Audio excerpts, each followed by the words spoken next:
to talk about some movies. All right, we're live. We're live? Yes. Oh shit, we're live. Tally there for a second. Wait, what are you doing? I said the recording, at least on the live stream, caught you being Tally there for a second.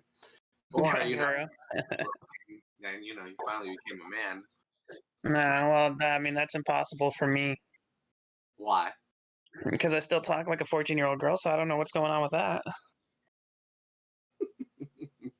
Oh, so, okay. The Capcom conference. I didn't really... We have a slight minor issue. I know it sounds like Fred's on, because there's no difference between Dead Space and Air. I mean, Dead Space and Fred. But Fred will be back. I have a sense of feeling that a bunch of confused family boomers need help turning on the TV, so now he has to probably go run off and do that. But he will be back. Now, I'm acting as if like it's the greatest cardinal sin that he's not here, but I'm just saying, right? I mean, now they're going to do with me. What do you mean? You're here, dummy. It totally has everything. I know, but they got to hear more of me talk. Isn't that a good thing? To the human race, it's probably a terrible thing. Do you have doubts, Silverado? Do you need a confidence booster? Did you not get a participation? I actually think I do, because over the weekend, I decided it would be a good idea to work outside for at least 8 hours without a hat on. Yeah, at my job without a hat on. The last half would have been stupid on your part. Yeah, my whole forehead is fucking sunburnt like crazy, but the bottom half is completely white because I had a mask on. So I need something to promote my confidence to the highest level right now. Because I look like a half tomato, half fucking blueberry or some shit. I don't know. It's not. Weird dog. And to anyone who has dogs out there, just throw them outside, all right? Because they're annoying as fuck. I do not agree with that statement as a pet owner. Well, I thought you had a cat. I do have a cat. Okay, so what's wrong with throwing your dogs outside?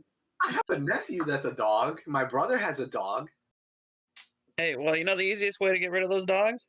That makes me an uncle. You gotta dump them on the side of the road if you're an uncle. What do you think? Wait, what? What do you think being an uncle's all about?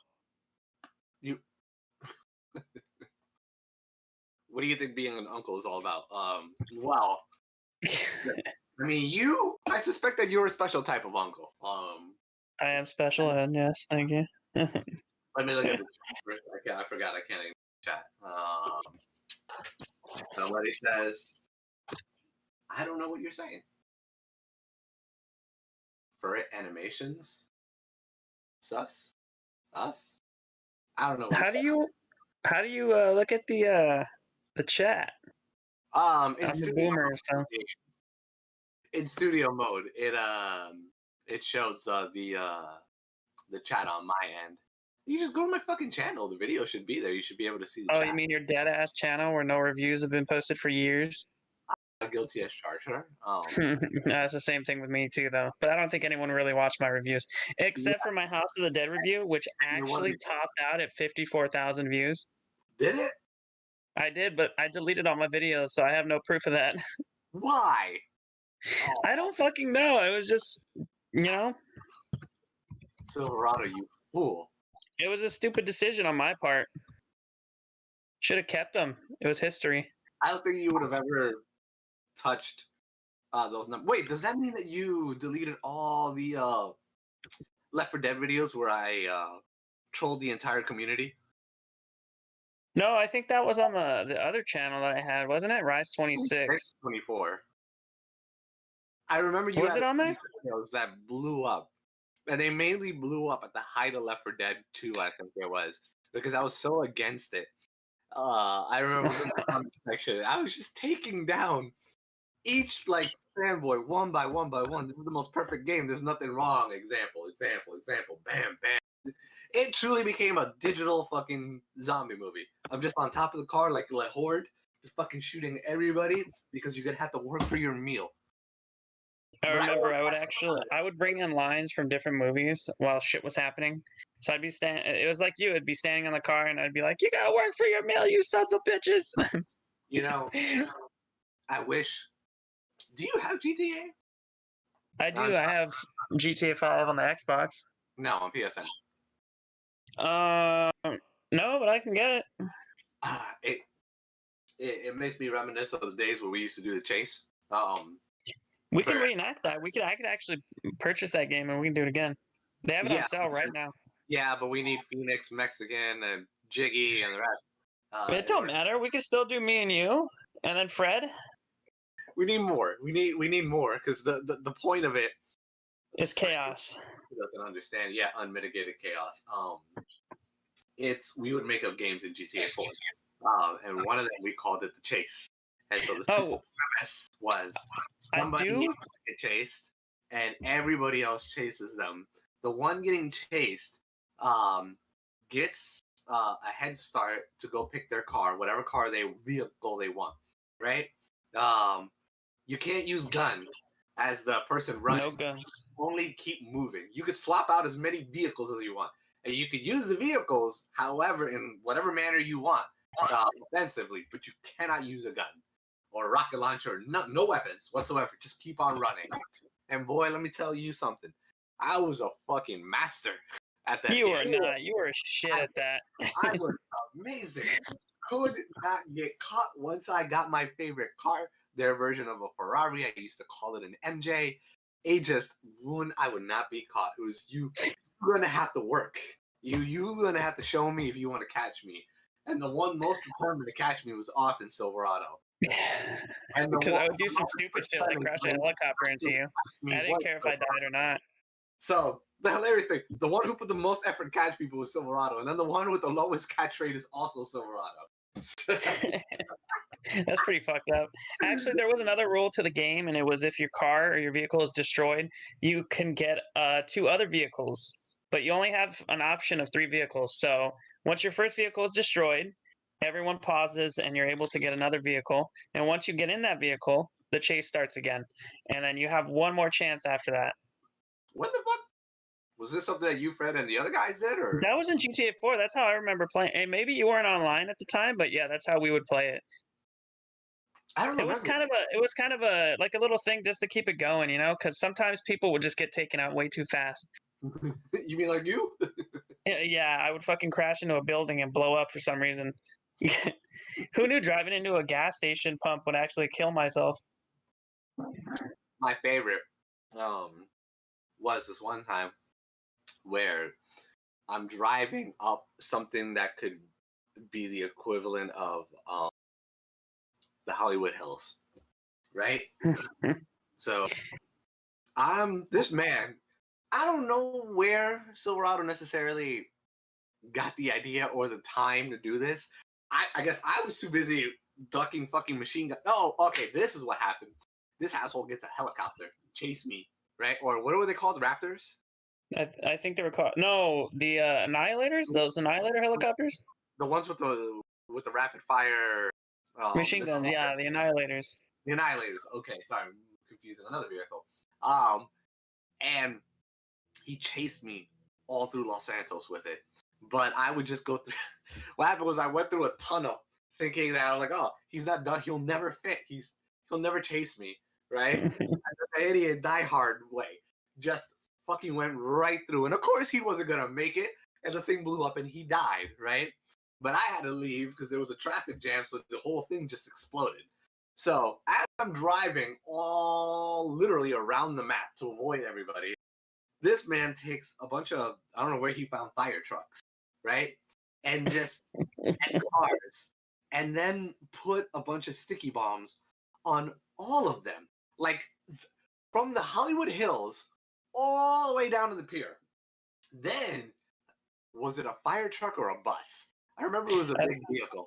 It had to have been a bus. I'm driving on top of the Hollywood Hills, somewhere near that building in the game's campaign where Michael brings down that mobster's penthouse, and freaking as I'm coming down, this maniac just starts screaming, "You have to work for your mail!" And then just gunfire in a bus. I'm like, what the? And I start driving, bobbing. bobbing, weaving, dodging. It don't matter though. He's in a huge fucking vehicle. He just crashed through everything, throwing sticky bombs, missing everywhere, just whatever. And so I'm confident. I'm like, you're not gonna fucking catch me. MNU is not gonna fucking catch me. And then he's like, oh, I don't think so. Bam, triggers it. Let me tell you something. Immediately set my car on fire. I'm going down through the entire hill. All of Upper Hollywood, the Hollywood sign is just blowing up as he's chasing me, just screaming. Who's is Fred back? I don't know, but I've had some. I accidentally disconnected. I moved my cursor, and it hit the button. You should maybe not touch it. Yeah, I know. Anyway, so he's chasing me, right? The car is about to explode. I turn it as if I'm about to do a donut near the pier, and I just jump out of the car. And this fool tries to throw a sticky bomb. This hits the car when it's about to detonate. It explodes. Then the sticky bomb explodes, throws the pile of mess in his way. The bus flips over me as everything else is blowing up.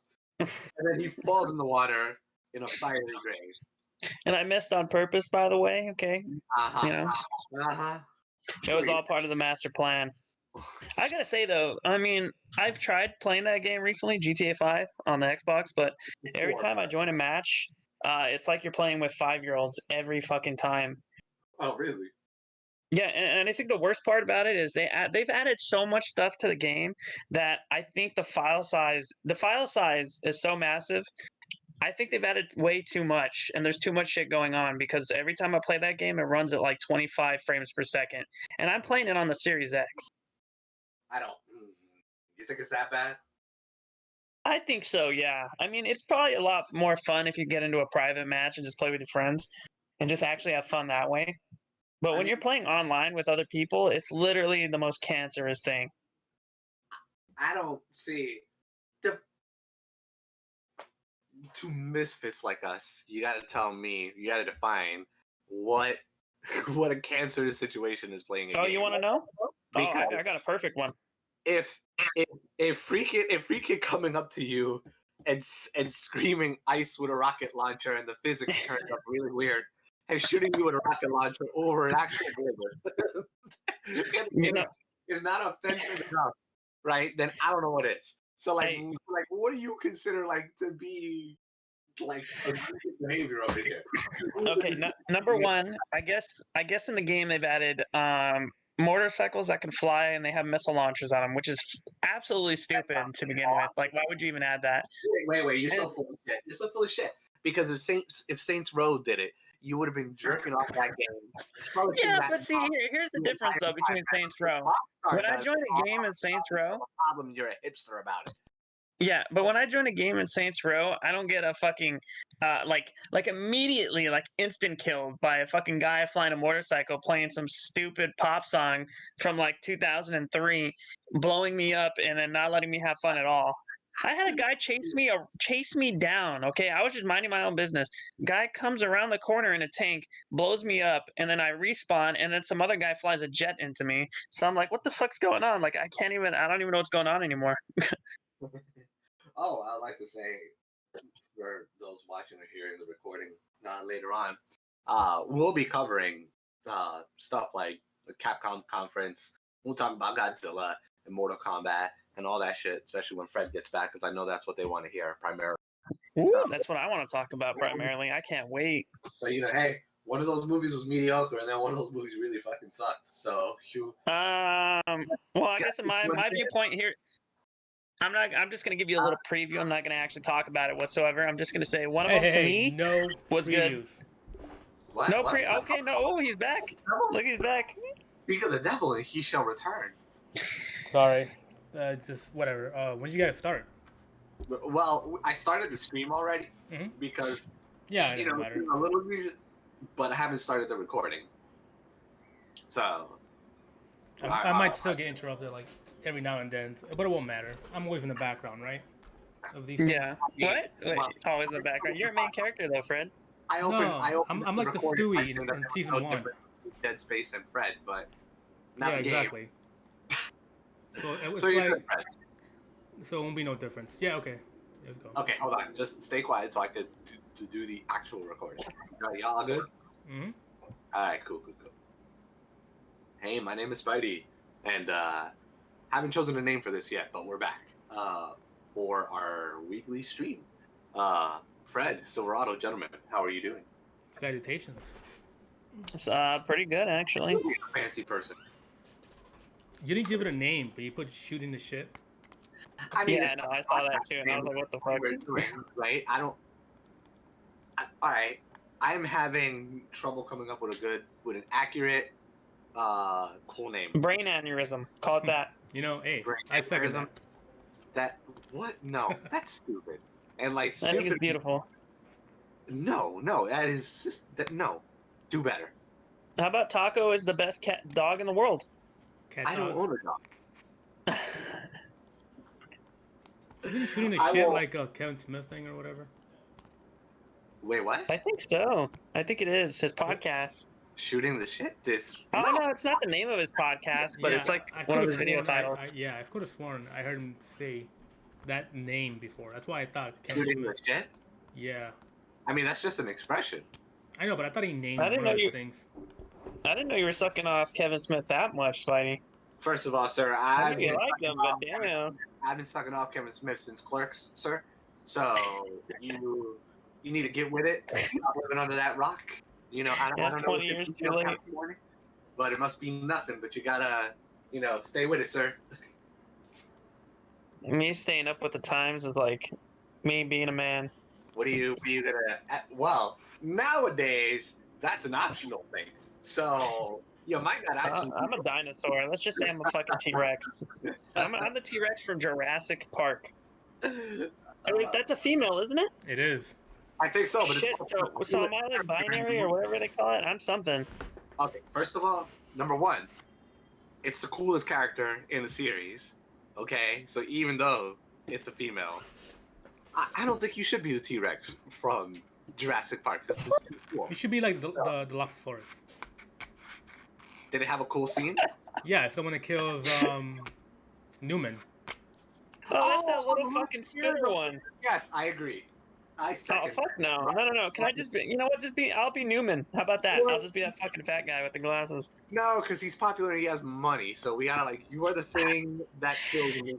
You're the thing that kills that dude from Seinfeld. Oh, no. I will be the worst thing that happened to Jurassic Park for like ever, the Indoraptor. I thought the That thing Indoraptor was sucks. funny, but it could get far worse. It looked cool, Like but I what? didn't like that movie that much, honestly. I was surprised. I fucking didn't like hated it. It's in my top 5 worst films of all time. I fucking absolutely hate that movie. No, you done gone way too far. So I'm surprised how much I didn't like that movie.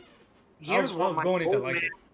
here's what my old man age and training has come to teach me, that there will always be way worse, far course, worse sure. films worthy of your rage, anger, and animosity. I don't know. That's like a great franchise and shit on it.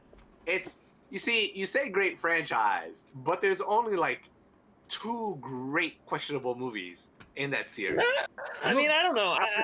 Listen, I like the first, I like the second, and I love Jurassic World. The third one's okay. no, listen, and this is coming from somebody going easy on the series. I like Jurassic Park. I like The Lost World. I wasn't really too bothered about Jurassic Park 3, right? I liked the reboot series, the first one.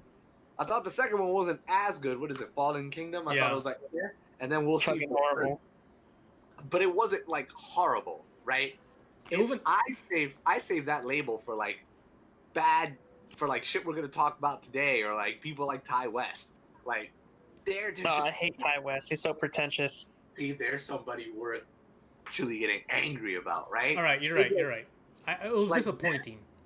Fallen Yeah, Kingdom. there you go. Fallen Kingdom was disappointing. No, I'm still gonna say it was pretty shit. I was so bored throughout the movie, and while watching the movie, I literally got so angry for no reason. The Okay, movie made me angry. I wasn't bored, but the thing is, I should have been mesmerized. And that was my Exactly. fault. Like I And I love. didn't know you could hold dinosaurs in a basement. Like, I you didn't know, care about that. Was fine because I love I thought one. that was so stupid. I like 1, 2, Jurassic World. I really like those 3 movies. Jurassic Park 3 is like whatever, and Fallen Kingdom like on the bottom of the list. Jurassic World was pretty good. I enjoyed that a lot. I liked that a lot I guess too. the ending before it came out. Yeah, of Well, course. I mean, yeah, sure. If they want profits and sequels, then there's no other way. There's no other place to go. So yeah, of course you'll be able to predict the future. But I'm looking forward to the new one. If it's like dinosaurs and like fucking the world, I'm like, hey, I'm excited for that. Yeah, that'd be kind of cool, actually. Did you see the little short? Did you see the little short they had? Now it's turning to Power Rangers, though. But did you see the short though that they had on YouTube? No. What short was that? You didn't see the short? It takes place after the Lost World. It's a dinosaur that attacks a campsite. You didn't see that? No. I don't think so. Dude, No. it's called Battle at Rock something. It's like a family. Oh, I have seen that. Never mind. Yeah, I know which one you're talking about. It was really good. That was pretty fantastic, actually, for a short film. And then the end is like a bunch of dinosaurs attacking, not attacking, but interacting with like the real world. It's so cool. Huh. It's gonna turn into Transformers with dinosaurs now. Watch. I hope I'm not. Well, look it up. Look it up. I think you'll like it. They're gonna transform Chicago into a war zone, just like in Transformers 3. It's like 10 minutes long, I think. You know what? That's not so bad because Dark of the Moon was one of the better movies in that franchise. You know what? Let's be honest. Okay, here's my true honest opinion about those movies. I love all of them, and I can acknowledge they are terrible movies. Stop. And I fucking hate The Last Night. I think The Last Night is the worst fucking movie in that franchise, and one of the worst movies I've seen in a long time, next to Jurassic World 2. No. Okay, I have not seen The Last Night, because that one looked so just blah that I'm like, wow, y'all ain't even trying anymore. And I didn't even bother with the aspect ratio. Are you telling me that this movie that you actually liked Revenge of the Fallen? You know what? I didn't love it, but I liked it. Yeah, I was entertained by it. I can tell you right now, though, the story was absolutely trash. But it was so bad about that movie. You know what? Michael Bay, though, he has this way with movies with me where he can make shit be entertaining to me, and I'll watch it. But yeah, here's the thing, right? Which is the reason why I didn't even bother with The Last Night, right? I will give Michael Bay this. I understand that you don't understand the rules of cinema, right? I don't think you're ever going to win an Oscar for anything outside of executing an explosion, right? If you even win an Oscar for chaos cinema, but whatever. I'm fine, right? I understand who you are, and I know how to placate to your strengths, right? So all I ask, right, is that you just give me stupid spectacle, right? Don't, because if you're not going to give me substance, then, you know, at least give me junk food. And I did get that with the first Transformers. I got that with Dark of the Moon. Hell, Age of Extinction, I'll even give it a like, yeah, you know, give me a beer, I'll watch it, right? But that one, it doesn't look fun. It just looks like a boring, miserable experience. But I do not want to go see it. Like, it doesn't even look fun. Yeah, like, not even tactical fun. The Last Night is hands down. Let me put it this way: you watch a movie, you have your aspect ratio going on, right? You know it's widescreen or full screen, whatever. That fucking movie goes from IMAX like no bars to like widescreen to like some other fucking aspect ratio I can't even process in my mind right now. Every shot is a different aspect ratio. I swear to God, it is so annoying. And then when you watch the movie, it tries way too hard to be Suicide Squad with all the fucking Decepticons running around. It's absolutely a ridiculously terrible movie. It's horrible. It's fucking horrible. I hate that movie. I get what you're saying, and what you probably were witness to was the scenes filmed in IMAX for the most ridiculous scenes, and that's how you see the change in conversion. Aspect ratios. Actually, if you actually watch the movie, the whole movie is like that. I know it's the change in conversion and everything, but that too. Yeah, but look at Dark Knight Rises, and all these other movies. When they do have an IMAX scene, the aspect ratio changes, correct? But it doesn't take you out of the movie, really. But when Transformers Last Night does it, I swear to God, it is every single shot of the movie, the aspect ratio changes. That, you know what? In one of the movies between Kong and Mortal Kombat, I wish that was a problem. Because static shitty camera work was a big problem in one of those movies. Like, it was offensive. So I'd definitely say Mortal Kombat had some really shoddy filmmaking behind it. so that'll be a problem. But I don't. You know, The What's Mandalorian up? season 2 had a great conversion to IMAX scene. It was like Wait. it was- A show? The Mandalorian. Oh, okay. There's You're saying- yeah, it was a great shot where something happens and the camera like goes like IMAX, but it's like a shot of zooming into somebody's face and you're like, oh shit, it was so awesome. Yeah. That's what it's used for. You're supposed to use it in a fucking good transition so you don't break continuity in the film. But, don't expect an amateur to know how to do something the right way. Or I at never least saw it last night, so I should probably just look it up. I'm curious now with Silver. I don't- About the last night. Yeah, about all the screen changes. Yeah, the aspect ratio is so annoying. I've seen that movie maybe twice, and I've only seen it twice because I saw it once on in theaters, and then I fucking hated it, and then I watched it on Blu-ray when it came out, and I fucking hated it then too. If you I Did hate you thought like I the would like Bumblebee it. I movie? tried to watch it again to see if I could enjoy it, but I didn't. wait, hold on. If you hated it in theaters, why would you get it on Blu-ray? He's a collector. I didn't. No, I didn't buy. Okay. Yeah, I did buy it on Blu-ray. Fuck, I forgot. I don't know if I was like fucked up or something. No, you're a collector. You get the good shit and the bad shit. How about you Well, I just just wanted to complete the collection, to be honest. I have all the other ones, so I was like, even if it's shit, I still need to complete the whole set. No, some collections are not worth having. I don't own the Amazing Spider-Man 2. Oh, Never yeah, owned the Hobbit trilogy. Wait though, Silver, what did you think of Bumblebee then? I honestly, when I watched it for the first time, I enjoyed it, and then I tried to check it out again, and I was so fucking bored with that movie. It was, I mean, it's not a bad movie. It had some good Transformers moments, but it wasn't my cup of tea. The only Transformers movie we've gotten in like years is the only fucking Transformers movie. The fight's good. I mean, and you know what though? The coolest part about that movie is the scene on Cybertron in the beginning. I thought that was fucking badass. I did like the one on one of the planets where he killed Jazz or something. Mhm. Jazz. You go some minor Autobot or whatever. So Right. the fights were good and the camera wasn't shaking or nothing. You could tell what was happening. That's your analysis? No, was that the movie? That's what I'm asking.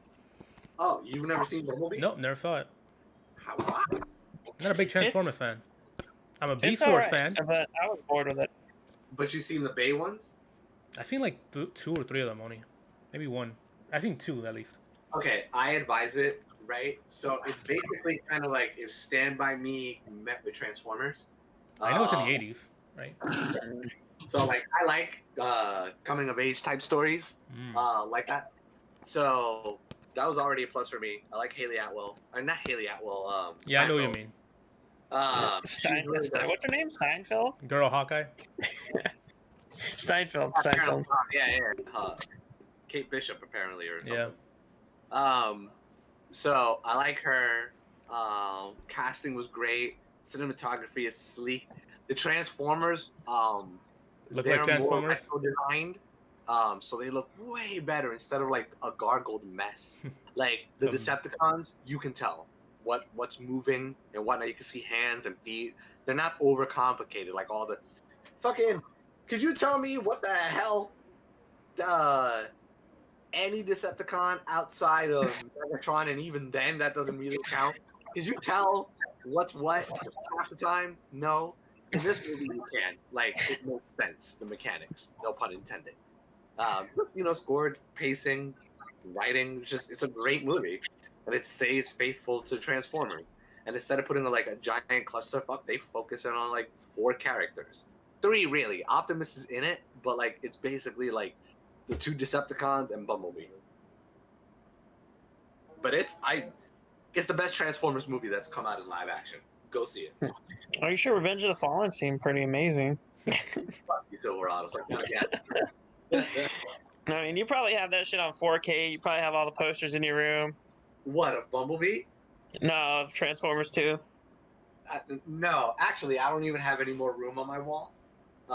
So even if I did want a new poster, or something. I could I not. bet you have paintings of your cat on your wall, don't you?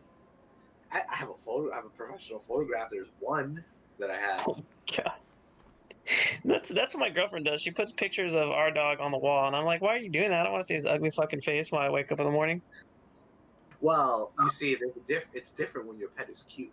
So My pet looks like a gremlin. So, but that's neither here nor there. Who has the cutest cat, the smartest cat, the best cat, and most definitely can beat Silverado in any proficiency test. Oh shit, probably. Anyway, Fred, I know that you have probably been holding it in to talk about some kaiju whoop ass, so I will let you go first on Godzilla. And my thoughts on the movie? And yeah, you're going first. All right.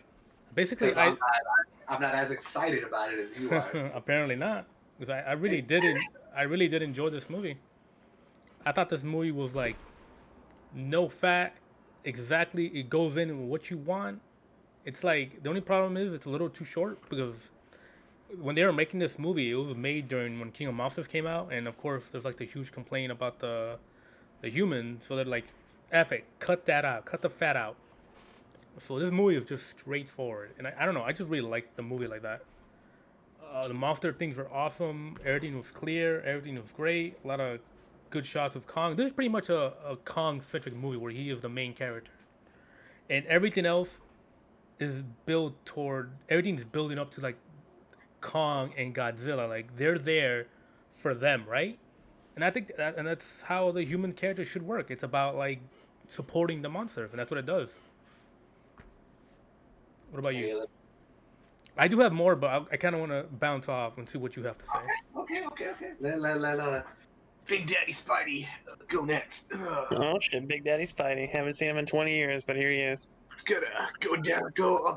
Let me put on my wrestling boots and get up to the top rope. All right, here we go. Are we wrestling? What's going on? Anyway, I did enjoy the movie. Probably not as much as you. I thought the movie was okay. Right, like a 7 out of 10. So you nailed it on the head. They cut the fat, which was the human interaction, which was the constant bitching that we got in 2014 Godzilla, Kong Skull Island. Which I felt was only validated in the first Godzilla movie. The other ones I didn't feel were that bad. Yeah, especially Kong. Kong was great. I didn't really have a problem with the humans all too much in Godzilla. I mean, I remember like Adam would be bitching that like Quicksilver and Scarlet Witch are kind of like, you know, not the best chemistry wise in the movie, which is it's not the most lively of performances. Plus, considering that they're playing siblings and the movie's like so close to like Age of Ultron or whatever, seeing it was kind of like, you know, it's a little distracting. But if any movie had to be like, whoa, monsters on the humans part, it's definitely this one. It's the band that you gotta rip, right? And then after that, it could just be all nonsensical kaiju whoop ass.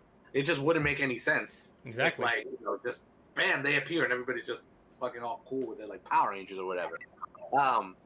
So I like that because, oh my God, in King of the Monsters were the humans. Just the worst part about that movie. It didn't bother me that much. They were that bad. I think the characters in this movie were far worse. They were really bad.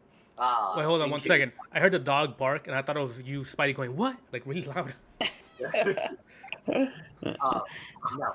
The dog might just be shocked if Silverado thinks the humans weren't annoying in that movie. They weren't. He doesn't like my opinion. They were awful. Everybody's reasoning was fucking stupid. You gotta let the kaijus destroy the fucking world to save the world. Bitch, you live on the world. They didn't want to destroy the world. They wanted to like they didn't want to. They just wanted to like give it back to them, and because they thought the humans have done enough, and they want to see what they could do, basically, since they were living here longer than us. Yes, but their presence also equals human extinction, so yes. logic shouldn't want it. Well, when they put in they're basically taking the climate change argument and like stretching it, but then they're stretching it probably to the point where they shouldn't stretch it. And I'm like, no, you're not making any sense. You sound like a weird eco-terrorist. yeah, well, that's what they are. I mean, speaking about that, yeah, this like eco-terrorist group again. This is something that would be like in an anime arc or something. I don't know what the fuck it's doing here, and it's not mentioned at all. We just were like, nah, that ain't happen, right? So They meant what in this one? it wasn't like really a big deal. No, I mean, what do you mean? They don't mention it in the. Oh no, I'm talking about. Is it like a heavy factor in Kong versus Godzilla? No, it's like a passing, just literally a one thing, and that's it. Exactly. It like they basically Last Jedi'd. I wouldn't King say of that. No, they did. They just didn't mention it. Is all. Why need mentioning? They didn't mention the thing that created the entire inciting incident in the last movie. The Like, at all. terrorist group now, probably who needs it, right? If they're not gonna give this movie is just giving the motivation I don't want to of focus. I don't want necessarily to focus on humans, but the movie still has to make fucking sense. To some They degree. replaced the terrorist organization with a giant corporate entity, I Yeah. guess. Yeah, exactly. Did it- So, Which is still kind of annoying because both of them are very cliched and just stupid yes, the way they're that's the thing. implemented into the movie. Everything about the humans, like I said, just cliched and stupid and just really not interesting. All actors and actresses that I love, right? Bryan Cranston, Vera Farmiga. Okay, are you going throughout like the whole every movie or Godzilla vs Kong? Oh shit! I'm sorry, Fred. Can I No, get I'm some- asking. I'm getting confused. You know? Can I? Whoa! No, I'm asking. Can I- I'm literally Can I asking. get all this spiciness? Where's Spice new action figure unlocked? Spicy Fred. I'm asking for real because I'm getting confused. Are you going through like the whole thing, or are you just going for the one movie? Nah, I'm going through points that it did better in comparison. I apologize. They don't have. I was pointing out how the humans are stupid. So the humans were stupid in that movie, despite very good actors and actresses, people that I like, right? In this movie, they cut that. There's way less of it. Okay. I still really don't care for the remaining characters. Freaking Millie Bobby Brown's character and like their journey, and the fucking kid from Deadpool 2 So annoying. could have literally cut all that out. You could have don't even need that character from Atlanta, right? All gone. But No, keep You're him in it. He was fine. great in Atlanta. He's fantastic. yeah, he's great in Atlanta, but like those jokes didn't really Just land. no. Just get rid of the kids and keep him. Millie Bobby Brown is great. I don't need the other kid. She can fuck off. You know what the problem is? I wouldn't have needed any of their presence because the other fucking characters are already doing that. So I don't like. What's the purpose, right? In actuality, the purpose is that they needed to pad out this fucking film because it was like it barely met the requirements for like a horror movie, which is like 90 minutes, I think. Not long at all. But there's not like a metric shit ton of substance you can do. Well, maybe Zack Snyder could find a way to make them fight for 45 minutes, but typically just monsters go ouch is not conducive to a 2-hour movie, right? Just being that. So I understand why they have nonsense like that because they got to pad out the film. I still didn't like it, but they executed it a little bit better because they had less of the nonsense from the previous films that I didn't like. Because of those characters being uninteresting, I felt the pacing was a little off in the beginning, but like once they get to land, it like kicks it up a notch and gets a little faster, gets a little more action, and things move at a better breakneck pace. It should have explored the Hollow World a little bit better. I was always under the impression that Kong came from Skull Island, right? The whole secret weapon thing to freaking take out Godzilla, it's a little cliche. I think I saw the drunk even manage to freaking predict it. It's you gotten so cliche in your story that an alcoholic predicted your move, who's notorious for getting things wrong. So bad move on the movie's part. CGI looked good. The monster fights look great. They didn't bitch out giving you a winner. So I like that. I wasn't too fond of the ending. Spoiler. 3, 2, 1. The corporate entity uses like I guess in a real hacky way the memories of a long dead guy to create Mechagodzilla. That was right? awesome. Come on. Ghidorah was know, right? controlling Mechagodzilla. First of all, they were only controlling Mechagodzilla for like one scene. No, Ghidorah was the one controlling Mechagodzilla. Isn't that cool? Yes. In the end, Ghidorah was controlling Mechagodzilla, which was It cool. was the third head. It was Kevin, the dumb head from the King of Monsters. He got his redemption arc. I admittedly did like that. It was cool, but I could acknowledge that it was nonsensical. I'm like, come on, for real. I mean, come on, giant monsters, of course. Like, no, because not even in the Toho films does fucking does Ghidorah find a way to like psychically control other beings? No, so, but in the Heisei era, they make a Mechagodzilla out of the original Godzilla, and you know what happens? Mm-hmm. That Godzilla takes control of Mechagodzilla. I think I know what you're talking about. No, not the Heisei. Sorry, it's the Millennium series. Sorry.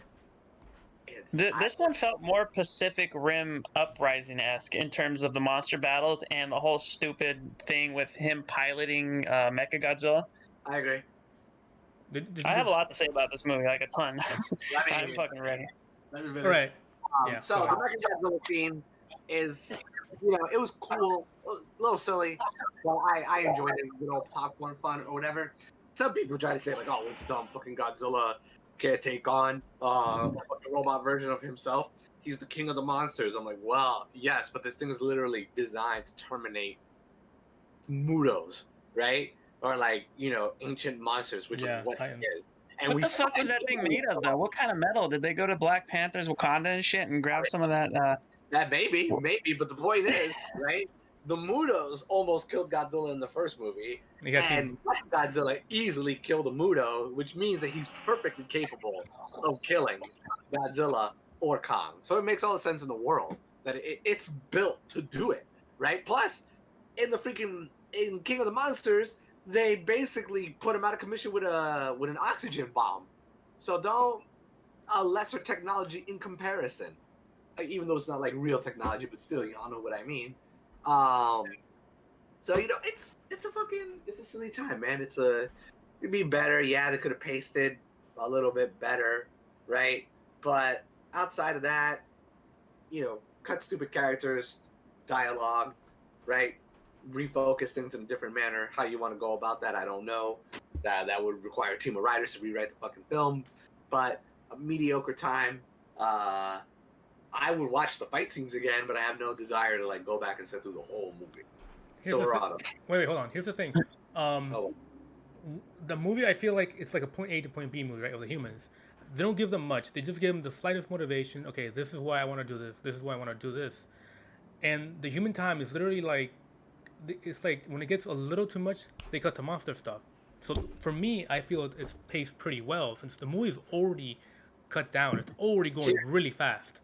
I'm definitely with Fred on this one. It felt like a really fast-paced movie. It got straight to what you needed to see when you wanted to see it.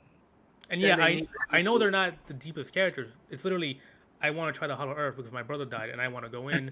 I want humans to be the superior race on this planet. I want to clear Godzilla's name. They're just surface level things, right? That go just to like it's plot over characters basically. And I think it just works better for this type. Basically, it can be done, sure, but for like a Godzilla vs Kong movie where you just want characters to be like, okay, we got goals. This is what we gotta do. Characters happen, boom, monster stuff. A little bit of character, then boom, monster stuff happen. I think it works pretty well. I would see. The only problem with that is I see where you're going, but the problem is that like they started cutting away from the humans when things would get boring with them. I would have just been like, don't get there. Like, do not allow yourself to get to the point where shit gets boring and then get to the fun stuff. Like, cut it when things are like sort of, at the end of the climax with the humans, so you're still kept interested, and then move on to the fight scenes. I think that would have been better. I think you could have added different disaster scenarios in between like trips and whatnot. You could have. I would have rather had that to pass over. So you want like okay, I get you. Nonsense with humans in it that we don't care about. Let me ask you something. Do you think this movie would work better if like they had little mini stories where each monster is attacking the city like that? or scenarios in where the action's happening. I would not be against. I would not be against. Yeah, us dealing with a scenario with them dealing with like two different type monster scenarios. So there wouldn't be like a main character. It would literally be just like vignettes that happen where the monster attacks happen. Well, not necessarily vignettes. It wouldn't be a vignette, but it would almost be like we are exploring how these characters are dealing with this worldwide threat.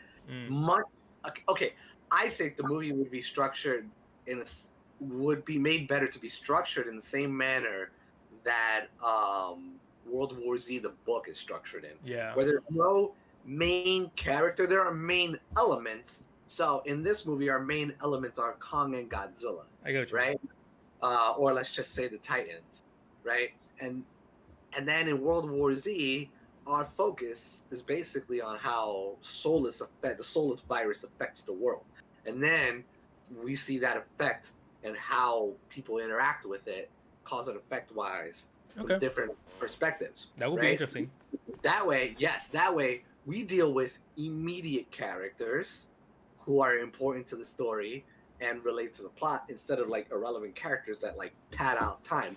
This is still basically just a high-minded bullshit way of like getting to the same point. It's just padding out. But I feel that it's padding out better because at least it's like it's giving me the movie. It's giving me more focus to the movie.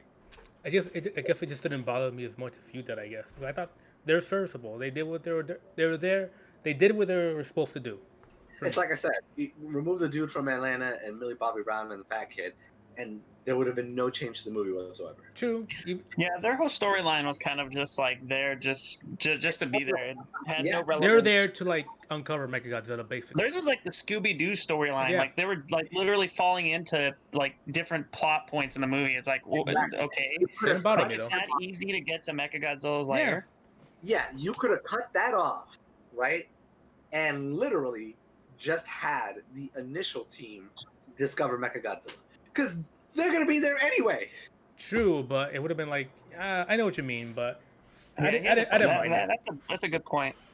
I didn't mind. So they're like discovering Mechagodzilla and then things happen. Yeah, you know what? It's neat, kind of. I thought Mechagodzilla looked cool. I had fun with the fight. I just felt weird, the claws type of hands. I kind of wish I had more like claw. I mean, I wish I had more like Godzilla's hand type. Not like it has like claw hands. It's kind of weird. It has like crane. They look like those little cranes that you get when you're playing the little machines trying to get like a fluffy doll or something. From the Spider-Man 2 puppet. Actually, I think he does something like that with one of his arms in the movie because it has like a flamethrower or some shit on it. Right. So, what do you think? What about you? Oh, me? Yeah, you. Man of the hour, you. I phased out there for just a quick second. So I have a lot to say. Let me just start off by saying, over the course of the movie's release and up until now, I've been rewatching all the Godzilla movies, and I've been watching the legendary ones, and I've rewatched Godzilla 2014 twice now. One on the new release 4K, and one through my Vudu account. And I think that movie is absolutely fantastic. I do hate the whole build-up of fights and then not getting to the fights. That's fucking annoying. I get it. Shouldn't have been in the movie. I get it, but I agree with you. Yeah, and the characters, I like the whole element that Godzilla in that movie and King of the Monsters. I feel like the monsters are treated like gods, like they're treated like larger than life. And when Godzilla comes out of the water in the 2014 one, he causes a giant tsunami that kills countless people. That shows that he is a force of nature. And King of the Monsters, same thing. When Rodan is coming out of the mountain, it's blowing up, and then you see him fly over the village, and the whole village just gets decimated by his wing, like because he's flying over it, and it's just like the wind blowing and everything. It's fucking fantastic. But then you get to this movie, Godzilla vs. Kong, and they completely take that sense of scale, that sense of these are gods, these aren't just monsters. It takes it away, and it makes it feel like it's just action figures like going at it, or it's just two CGI things going at it. They don't feel like they're larger than life. It just feels like they're just monsters, and it takes away that whole sense of scale. Like when I was watching Godzilla vs. Kong, and I was looking at Godzilla and King Kong. I was like, they're pretty big, right? But the movie doesn't make you feel like they're huge or anything. Like they're this force. And there's no moments either where Godzilla. There's one scene where Godzilla comes out of the water, hits a bridge, and the bridge fucks up. But he doesn't cause a tsunami like in the 2014 one. I'm assuming if he's coming out of the water, he would cause at least something, you know. So it takes away the god element. And then of course the fight. I love the fight scenes. The fight scenes are fantastic. The one on the boat's pretty cool. Although they have to do that stupid underwater thing where you could barely see what's going on. I couldn't really tell what was happening in the underwater part. And then the whole ending fight, fucking amazing. Mechagodzilla. It basically like I was watching Jurassic World, and the Indominus Rex was Mechagodzilla, and Godzilla and King Kong is like the raptor and the T-Rex going at him. Like it's like the same endings to that movie and Batman v Superman, but it's done better in this, I think. But it's still kind of like annoying that they took the god out of Godzilla in this movie. And basically, I still love the movie. I've seen it 7 times. But if they were just to fix that element of the movie and make them feel more menacing, I would enjoy it more. Hold on. Have you seriously seen it 7 times? I have, actually. I've seen it once in theaters, and then I watched it once when it came out on my TV, watched it again on my laptop, watched it on my phone, and then decided I wanted to watch it with my Turtle Beaches in while I was doing a marathon of the legendary Godzilla movie. For free, right? You have HBO Max? Oh, yeah, for free, yeah. Right. But the theatrical one I paid money for, but it was worth it. No, Yeah. I thought you were one of those dumbasses that goes to the theater like 27 times. Like, No, fuck no. brain dead? Like, Damn. I enjoy just being at home now. I don't Spidey really hates care to those go people, out man. anymore. I hate those type of people that go like, yeah, I saw Endgame like 27 times. dude, yeah. I've seen it like 3 times. It's such a boring movie. I understand wanting to go to the movie theater to see like a certain big tentpole movie. Like I went to go see Dark Knight 3 times. I went to go see Spider-Man 2 like 2 or 3 times. So I get it, right? But fucking morons out here, my feed, like, what is it? When The Last Jedi came out, or Oh god, terrible ass movie. well, yes. Besides that, but like they would be Same with Rise of Skywalker. that. Yeah, well, it wasn't so bad for Rise of Skywalker, but I did see the same issue, and with Avengers and other stuff. Kick-Ass 2, that one was odd. But like I would see people on my thread and they'd just be like, this is the 27th time people I'm gonna go see the movie. I'm like, fuck. Like we're bad. Man, you know, there's an illegal stream. Why are y'all living in 2001? Watch the movie for free.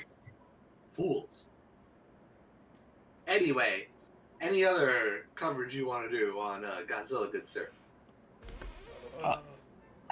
I definitely have one major flaw with the movie for me, and it's not just the sense of scale, but it's the whole fact that when they're fighting, like in the previous movies, if you watch those, each punch has like weight to it. Like it feels like when Godzilla hits the Muto, the flying Muto with his tail, there's like a propulsion to it. Like he kind of winds it up and hits it. But in this movie, it just feels like when they're fighting in the city, they're fighting really fast. So it gives that Pacific Rim Uprising feel where it doesn't look like monsters, like I said, like gods or anything. It doesn't feel like they're giant like monsters with weight. It feels like they're all weightless. You know what? I agree with you. Comic Book Girl covered this a long time, like with the first Godzilla movie. I think. Don't quote me on this. I might be wrong. On the date, not that she said it. I know she said it. She talks about the sense of scale in the 2014 movie, and she had used Godzilla's seemingly sense of laziness to describe his sense of scale. And this is how she described it. She would be like, you ever notice in the 2014 movie when he walks, right? It's kind of like, oh, fuck, man. Okay. You wake me up from my slumber, you bastards. I gotta stand up. All right, just give me a second before I get off this chair. Just gonna rub one out real quick on the city. Yeah, he's like holding on to buildings and shit, right? And when he moves, he has to like crank back, and you see like fucking what looks like tornadoes happening as he moves the wind back. It's so big, like so much force around him, and he has like heavy breathing, and he looks like an old man trying to get up of his like comfy chair, right? But it's true though. Like a body that a creature, an entity that fucking big, right, would have a hard time moving around, and Godzilla does. That's why he likes combat in the water. It allows him to move faster as opposed to Yeah. So, 2014, that movie, the first one, showed me all of that. I didn't see it so much in King of the Monsters, and it just did not exist in this movie. Yeah, I could tell they were a little faster. It didn't bother me. It was like especially Godzilla getting on all fours, crawling like an iguana. Like I was like, what the fuck is going on right now? What am I watching? I mean, he pretty much is. Yeah. No, he was definitely an iguana in the I think it was the 1999 one. Was it 1999 or 1998? 1999 I don't know, one of those two. Yeah, I watched that the other day. He's definitely an iguana in that movie. Oh no, that's not even Godzilla though. That's Zilla. I mean, it's such a shame too, because had that movie had another title, it would have been perfectly serviceable. I watched it as a kid. I still have a fondness for that movie. It's not a good Godzilla movie. It's a good monster movie. There you go. Yes, it is a serviceable monster movie. Yeah. It is an atrocious Godzilla movie. That's a lot of fish. If it was anything else, you would have been fine. Yeah. I know what you mean about that weight thing. I definitely tell they're moving a little faster, but it was like, for me, it was like fun with the fight. So that's why, if they got to put the logic a little more down. Take away the scale things, you're taking out of the movie's realism, and now it just looks like, two video game characters like fighting. I know, but it's like, for things like that, I guess because I always watch like the old Godzilla movies, and the fact that it's like a giant monster, it's like where does that begin and where does that end for you for realism? I mean, it would live somewhere in the space of the film's ridiculousness and the physics involved to make it make sense. I guess honestly, it's different for each person, because I'm willing to accept that, because hey, look at these, it's fun, and it's too. I'm not the person that goes into this movie and be like, I know. Fucking 50-story monster, how unrealistic. Like, I know what you mean. I just felt like though if they had weight behind them, like a little bit. I know what you mean. There is that type of movement. I noticed this one part when Mechagodzilla comes out and Godzilla starts running. I noticed how he moved kind of really quickly in that part. That's the only part where I was like, whoa, he's really hauling ass. He should not have had the stamina to even just fucking jump. Yeah, he just like hauled ass. himself all the way. Like, what? That was like the Flash scene from the Snyder Cut or whatever, but it was like fucking Godzilla. But you know what's funny? Running so fast, he's turning back time. I would pay to see that. Remember the I would pay to see that too. That'd be amazing if he was in the Snyder Cut. Somebody mod that. Remember in the first Godzilla movie when Godzilla does his tail, then he does the long roar in the 2014 one? Mm-hmm. In real life, if Godzilla were to do that with his tail, that would cause a sonic boom. Really? Well, yeah, I'm pretty sure everyone would be fucking screwed. And when he's fucking like, when he's roaring, I'm pretty sure that would fucking literally make your fucking eardrums explode. Yeah. Oh, yeah, dude. It would be basically a sonic weapon. It would be a sonic basically, weapon. Yeah. They should have made it a sonic weapon. That would have been a cool take on Godzilla. And the thing is that real world technology works for that, because I'm about to get minorly political. Just to sort of explain the situation. Oh God, here we go. So when the Floyd riots were happening, I didn't think it would happen here, but they did.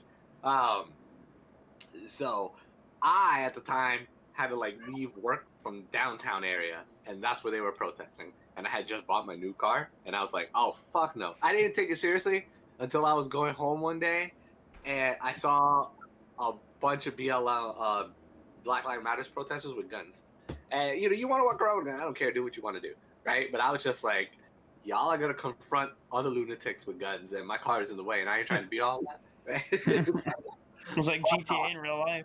Yeah, pretty much. But I had seen on the subreddit, right, for Orlando, because I think everybody should, like, if they're into Reddit, be subscribed to their city's subreddit if you live in an interesting area to find out what makes it more interesting. That's not here nor there. OCPD had a sonic weapon, right? And the thing was capable of busting your eardrum, making you bleed, and putting you just right out. And it looked like a little satellite dish. So Godzilla roaring into the air would just disrupt all sound, destroy all glass, or just anything that can't stand the frequency in which he vibrates, and probably kill anybody near him. I remember when I saw that Pretty much. movie in D-Box, and when he did that roar, I felt like my heart was gonna explode, and I was like, "Oh, this is fucking awesome." If I died, whatever. You saw it in one of those 3-dimensional theaters or whatever? Yeah. Or I saw the My Hero Academia movie in one of those theaters. I wish I didn't, because I like the sound, right? I like the sound and the quality of the screen, but I did not like everything else. Fucking my seat shaking, being splashed with water. That's the 4D, the 4D Yeah. thing, right? Yeah, They don't have any of those down here. I wish they did. But my theater mine- that I could walk into has them. Mine is legit though. All I did was move the seats. I didn't get no like water splash or nothing. No, I had everything. I had mist, water. We had People were fog, punching you. Smells. Sort of. It rumbled, right? It would rumble, shake, move up, down, bounce. Can you imagine? Like, you want the real You experience? talking about your ass? No, I'm just trying to fucking watch a horror movie, right? And I'm just like, by the end of it, man, I was freezing. I was wet. I was like, Yeah. I looked like I was involved in the situation. I'm just Literally like, sounds like a Pornhub video. it's Like you're really describing a bad. Pornhub video right now. It's Dude. really bad, but don't put a 4D experience to fucking Yeah, disasters. dude. Or Imagine disaster movie. I want to watch it and not be involved in it. going seeing Titanic out of that. People be like, "Oh shit, I just Like, lived come it." in, we're gonna have actual building parts coming down. Why don't you give me a 4D experience to Showgirls? That's don't give me a 4D experience. Oh god. Like, no. Give me a 4D experience to the positive parts of Showgirls.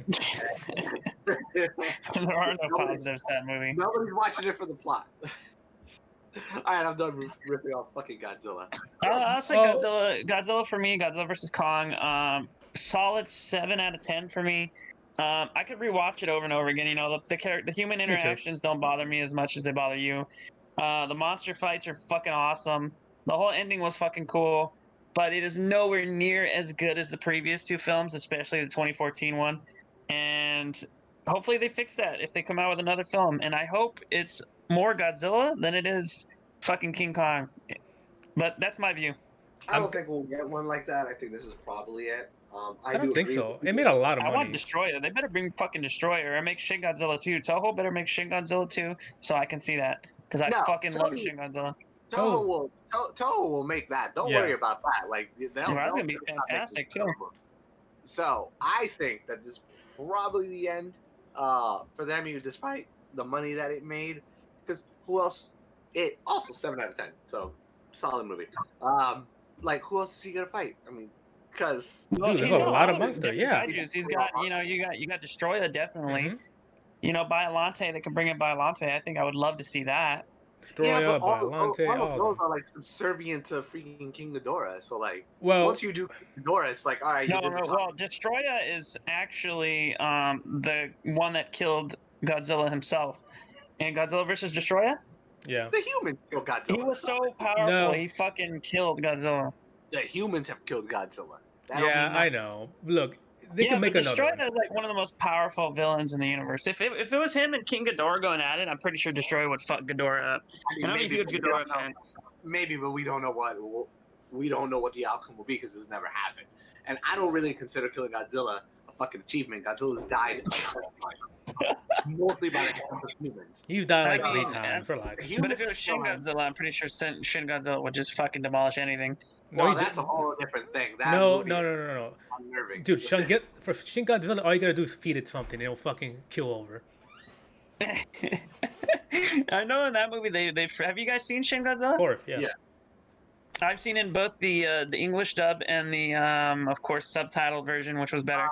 Don't watch. Yeah, don't watch it. in that movie he was so fucking powerful. The only way they stopped him was by freezing him, basically. But there's only so long they can keep him that way until he comes back. Exactly.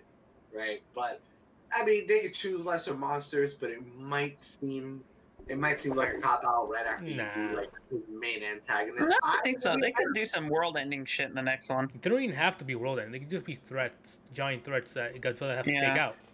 Yeah, it doesn't need to be like bigger than this one. Honestly, they could do. Honestly, what they could do is like a Kong movie in the Hollow Earth, and another and like so Dorado stuff. Yeah, follow and a movie of Destroyer too. They could do that. Oh, that'd be amazing.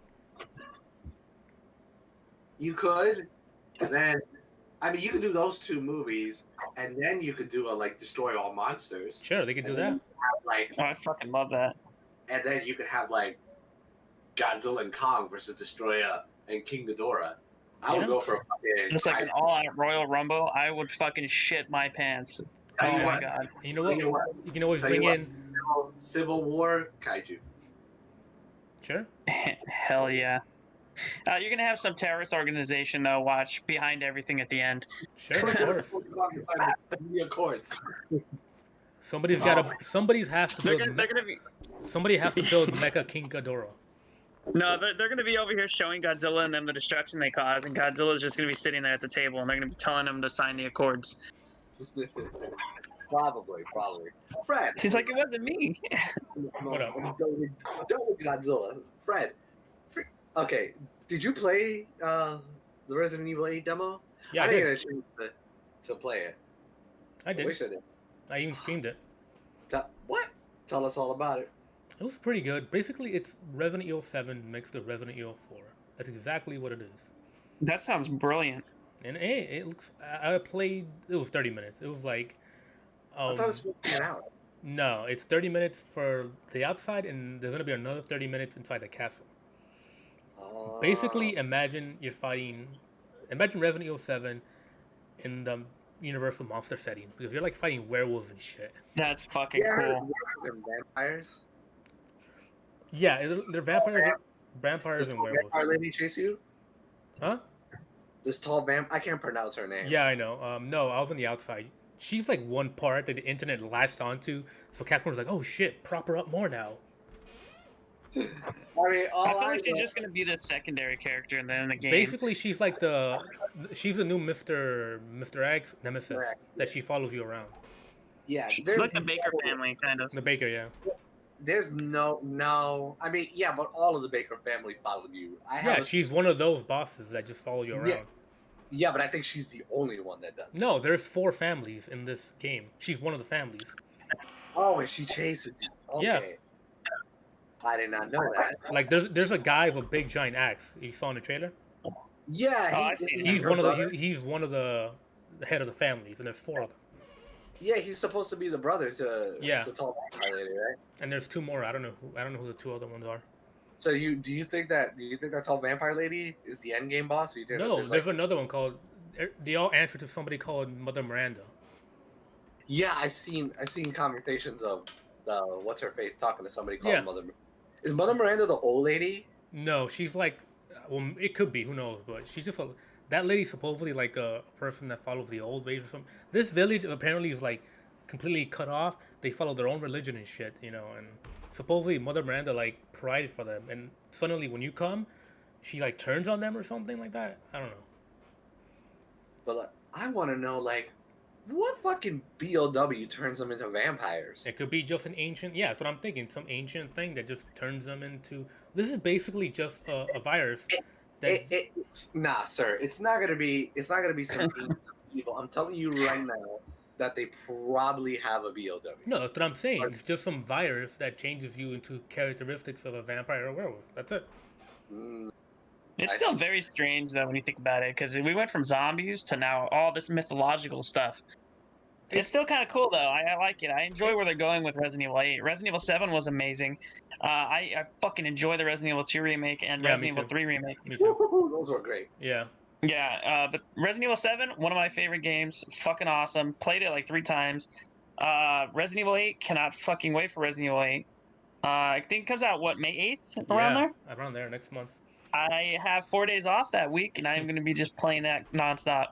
Here's what I think. It's just some ancient virus that they found in that area that some family somehow found out how to, somehow perfect it for their benefit, and they just been Well, that would make sense actually. running that little part for like, and they made their own cult. It has to tie back to Umbrella though, because Chris is in You're- it. Yeah, No, but what no- is Chris's whole thing in the game? Like, he seems like a bad guy, but I'm pretty sure he's not going to be a bad guy. Here's what I think. No, Why is he fat? it could. Here's what I think. There probably had some dealings with Umbrella. Chris is here because he just found out it's a BOW thing. He has to like find out what's going on there. I think he and Mia are working together. They faked her death so they can just get Ethan in there or some shit. That's what I think. Yeah, I do think That's fucked up on Mia's part. that thing is false. I think she faked her death.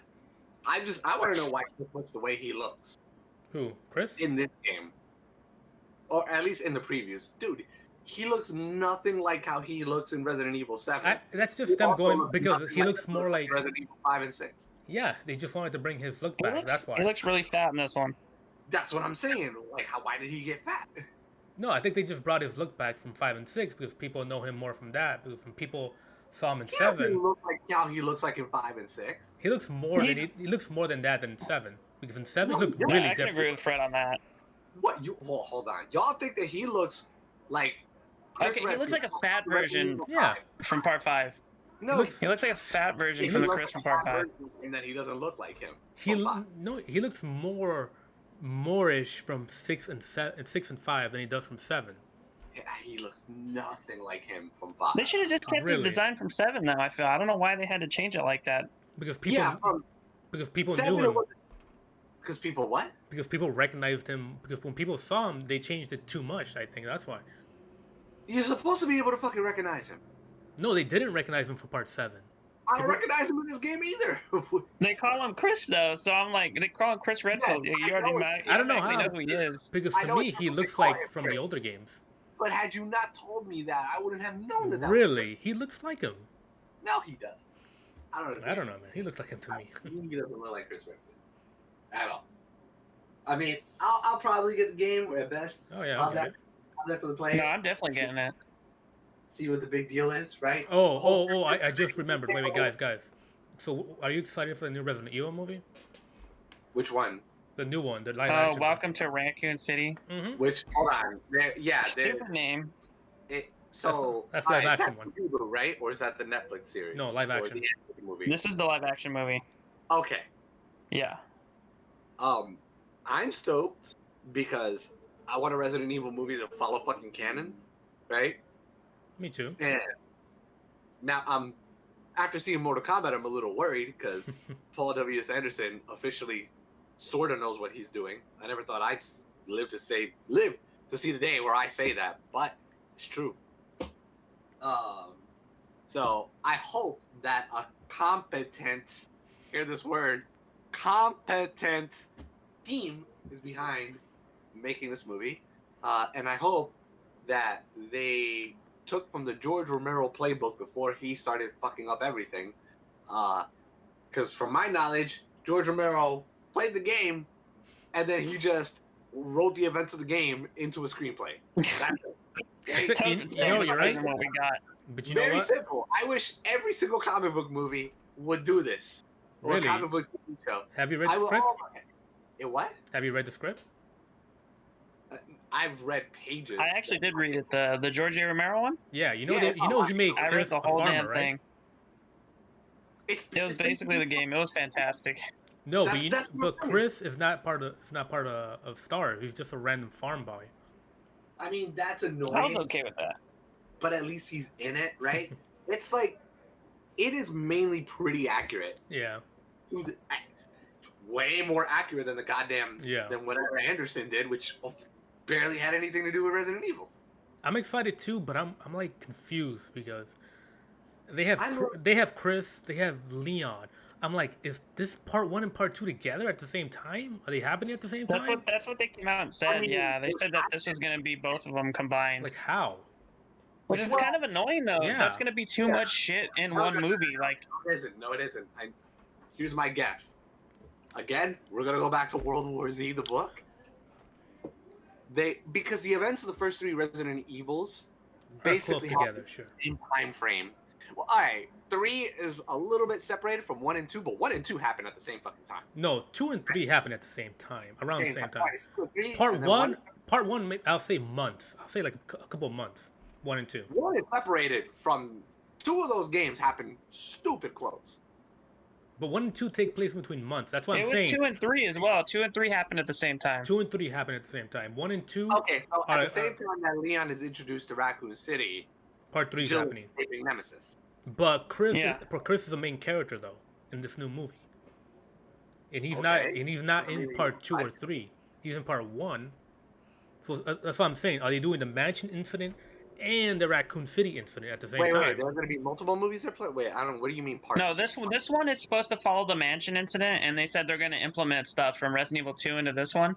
And I'm thinking what they're going to end up doing is basically they're going to have the mansion, and they're going to show a little bit of Raccoon City, but then they're going to go back. The whole movie's probably going to take place in the mansion, but you're going to have Leon for some reason being in the mansion and all this That's bullshit. weird. It's weird, and I hope it just seems convoluted. It seems really like Claire, overbloated. Didn't they cast Claire too? This one is. Ignore that. Continue. Didn't they cast Claire too, or no? I don't know. I haven't actually seen the I know for a fact they have Leon. Well, I have seen the cast list. I just haven't seen the new cat. I think they do have Claire. Because I know, It just seems like too many characters are going to be implemented. they should have just focused on the mansion incident because it says "Welcome to Raccoon City." I'm thinking the main story is going to take place in Raccoon City then. Yeah. So I'm guessing. I'd rather it just take place in the mansion. What I'm guessing is they're going to do it's going to be focused on part 2, and Chris and Jill are going to be there saying, "Oh, this is what this happened, and this is what this happened." That's what I think. Or they're gonna be 2 separate incidents. Then they're all gonna meet up. Like for some reason, Leon and them are gonna wind up in the mansion and be like, we need protection. Some shit's going down outside. I'm just a little worried. Some dumb shit. I don't know. I just hope it's a good movie. Me too. I'm just worried. Entertaining at least. I'm just worried it's gonna be a little too bloated. I feel like it will be bloated. Everything nowadays feels bloated to me. All right, you want to move on to Mortal Kombat, Joe?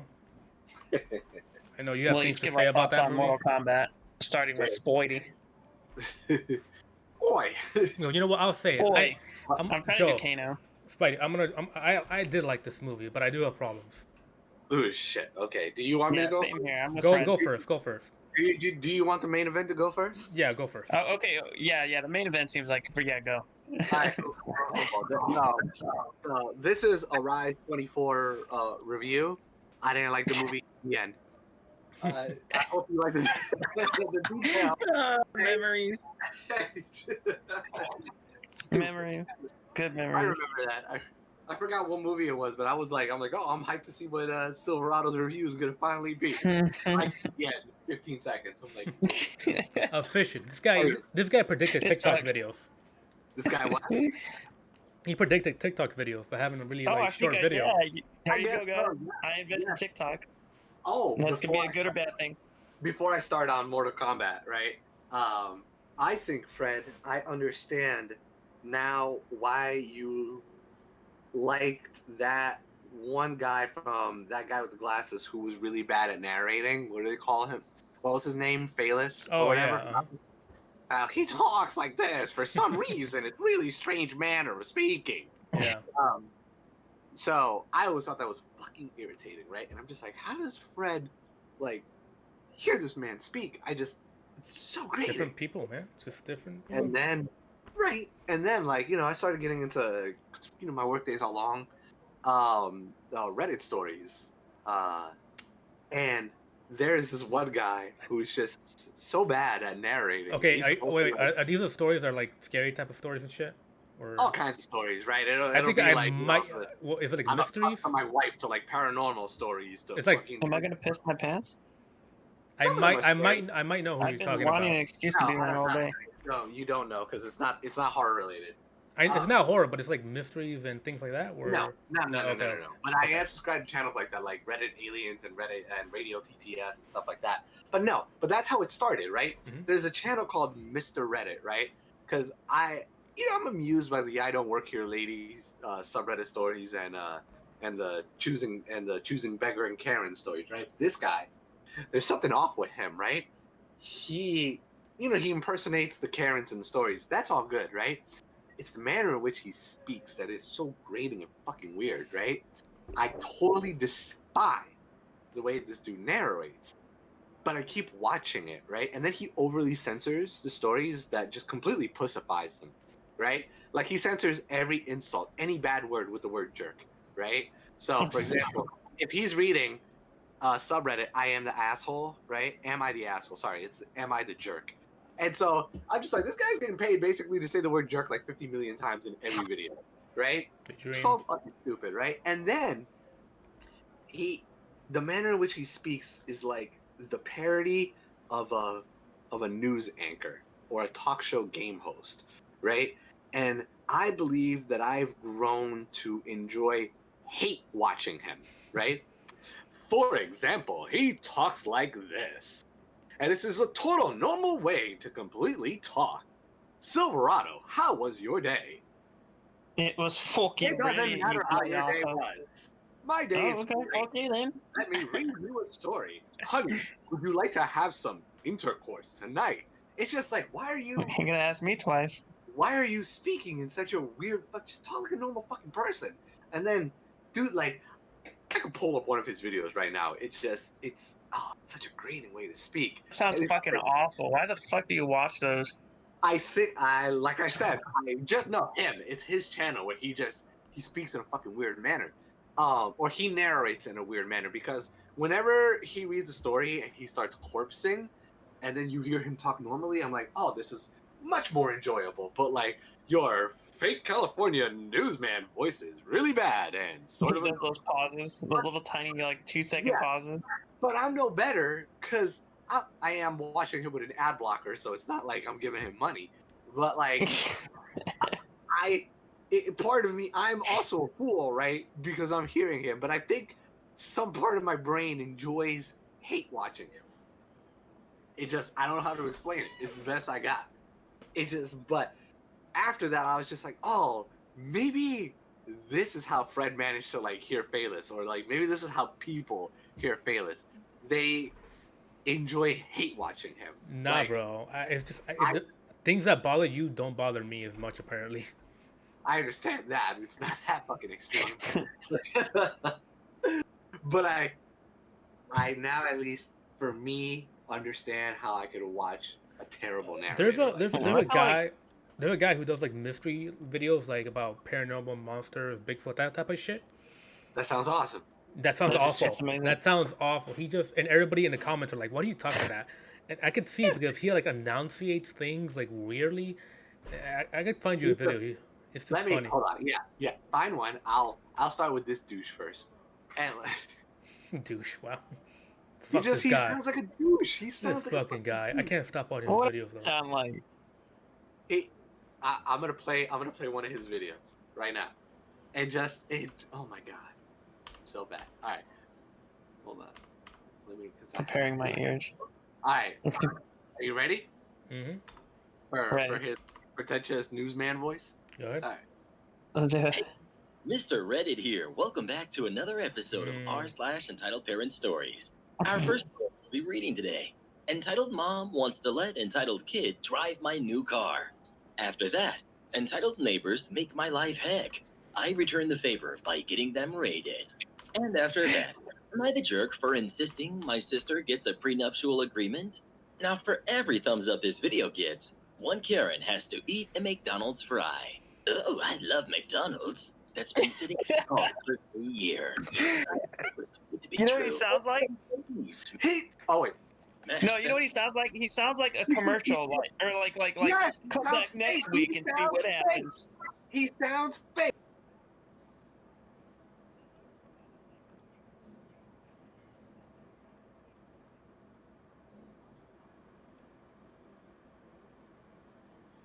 Where I hear stories, it is literally the fucking Microsoft robot voice, the text to speech, and I'm perfectly fine with that. That fucking robot sounds more natural than this fucking guy. Why he sounds so fake?